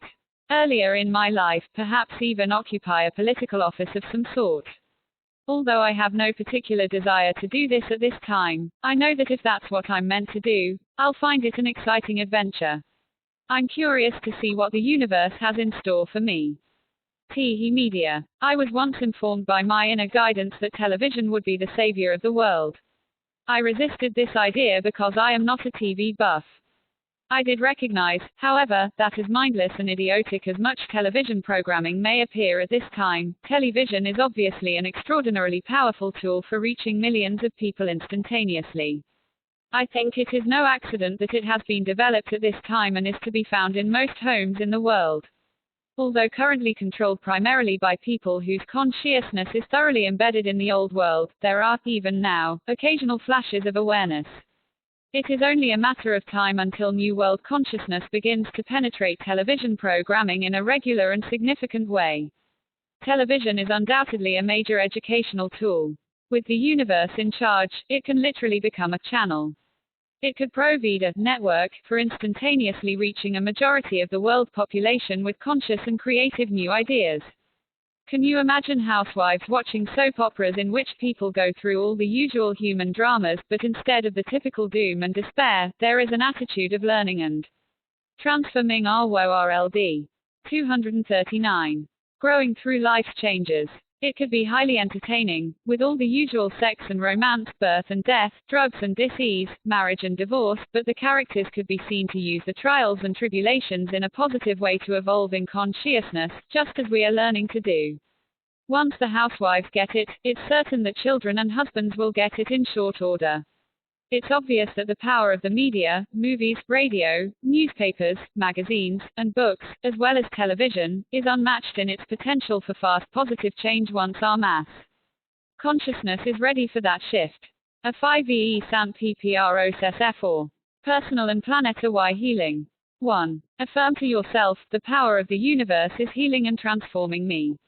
As I am healed and transformed, the whole world is healed and transformed. 2. Notice the social, political, and environmental issues around you. Pay particular attention to those that trigger the most emotional reaction in you. Ask to see how they may reflect your personal issues, fears, beliefs, and patterns. You may not immediately see any connection, but stay open to receiving this information through your intuitive channel. 3. Ask for the higher power of the universe to release and heal the ignorance, fear, and limitation within you and in the world. Be open to any inner guidance you may receive to seek support in your healing process through a counselor or therapist, friends, a work shop or group, or in any other form. 4. Regularly visualize your life and the world as you would like them to be. See the meditation at the end of this chapter. 5. Ask your inner guidance to let you know clearly if there is any specific action you need to take toward your own, or the world's, healing. Then, continue to trust and follow your intuition, knowing that you will be led to do whatever is necessary. Meditation. Sit or lie in a comfortable position. Take a few deep breaths and relax your body. Feel yourself dropping into a deep, quiet place within. Feel yourself contacting that place of power and creativity, your source of strength. From this source of strength, project yourself into the future, a few years or more, and in this projection, imagine your life exactly the way you want it to be. Start by noticing how you feel spiritually and emotionally. Feel the strength and power within you. You trust your intuition and act on your inner guidance. Because of this, your life is unfolding in a wonderful way. Get a sense of your body. How do you look and feel? Physical lie. You now have a body that matches your spirit, strong, courageous, beautiful, filled with life and energy. Experience what that feels like. How do you take care of your body? What do you eat and how do you nurture yourself? Imagine yourself dressed exactly the way you want to be. Dressed. Your clothes express who you are. When you open your closets and drawers, you have just the clothes you want there. What is your home like? See yourself living exactly where you want to be. You have created your environment as you want it. Feel what it's like to live in a way that suits you perfectly. You have found the perfect job and creative outlet. Imagine expressing yourself in a way that brings you fulfillment and satisfaction. You receive an abundance of money for doing what you most love. You now have relationships that are honest, alive, passionate, and creative. People love and nurture you. If you have, or want to have, a special partner in your life, imagine that relationship as you would like it to be. Now, remember that the world is your mirror. As you are growing and changing, so is the world around you. In fact, you are part of the mass consciousness that is creating the world. So let yourself imagine the world healing and transforming, coming into balance, wholeness, and harmony, just as you are. Chapter 20 Our Vision. From the window of my apartment, I look across the San Francisco Bay at the beautiful city of San Francisco. The light on the water and on the city skyline is constantly changing. Sometimes it is cloudy and misty, sometimes bright and shining, but it always looks mystical. Perhaps this view inspired an image that I frequently have. I see an ancient city, grey and decaying. It is literally disintegrating, the old structures crumbling into piles of rubble. But it is being pushed aside because in its place, a beautiful new city is arising. This new city is magical, it seems to shimmer delicately with every color in the universe. I know that it is being built inside of us. It is created from the light.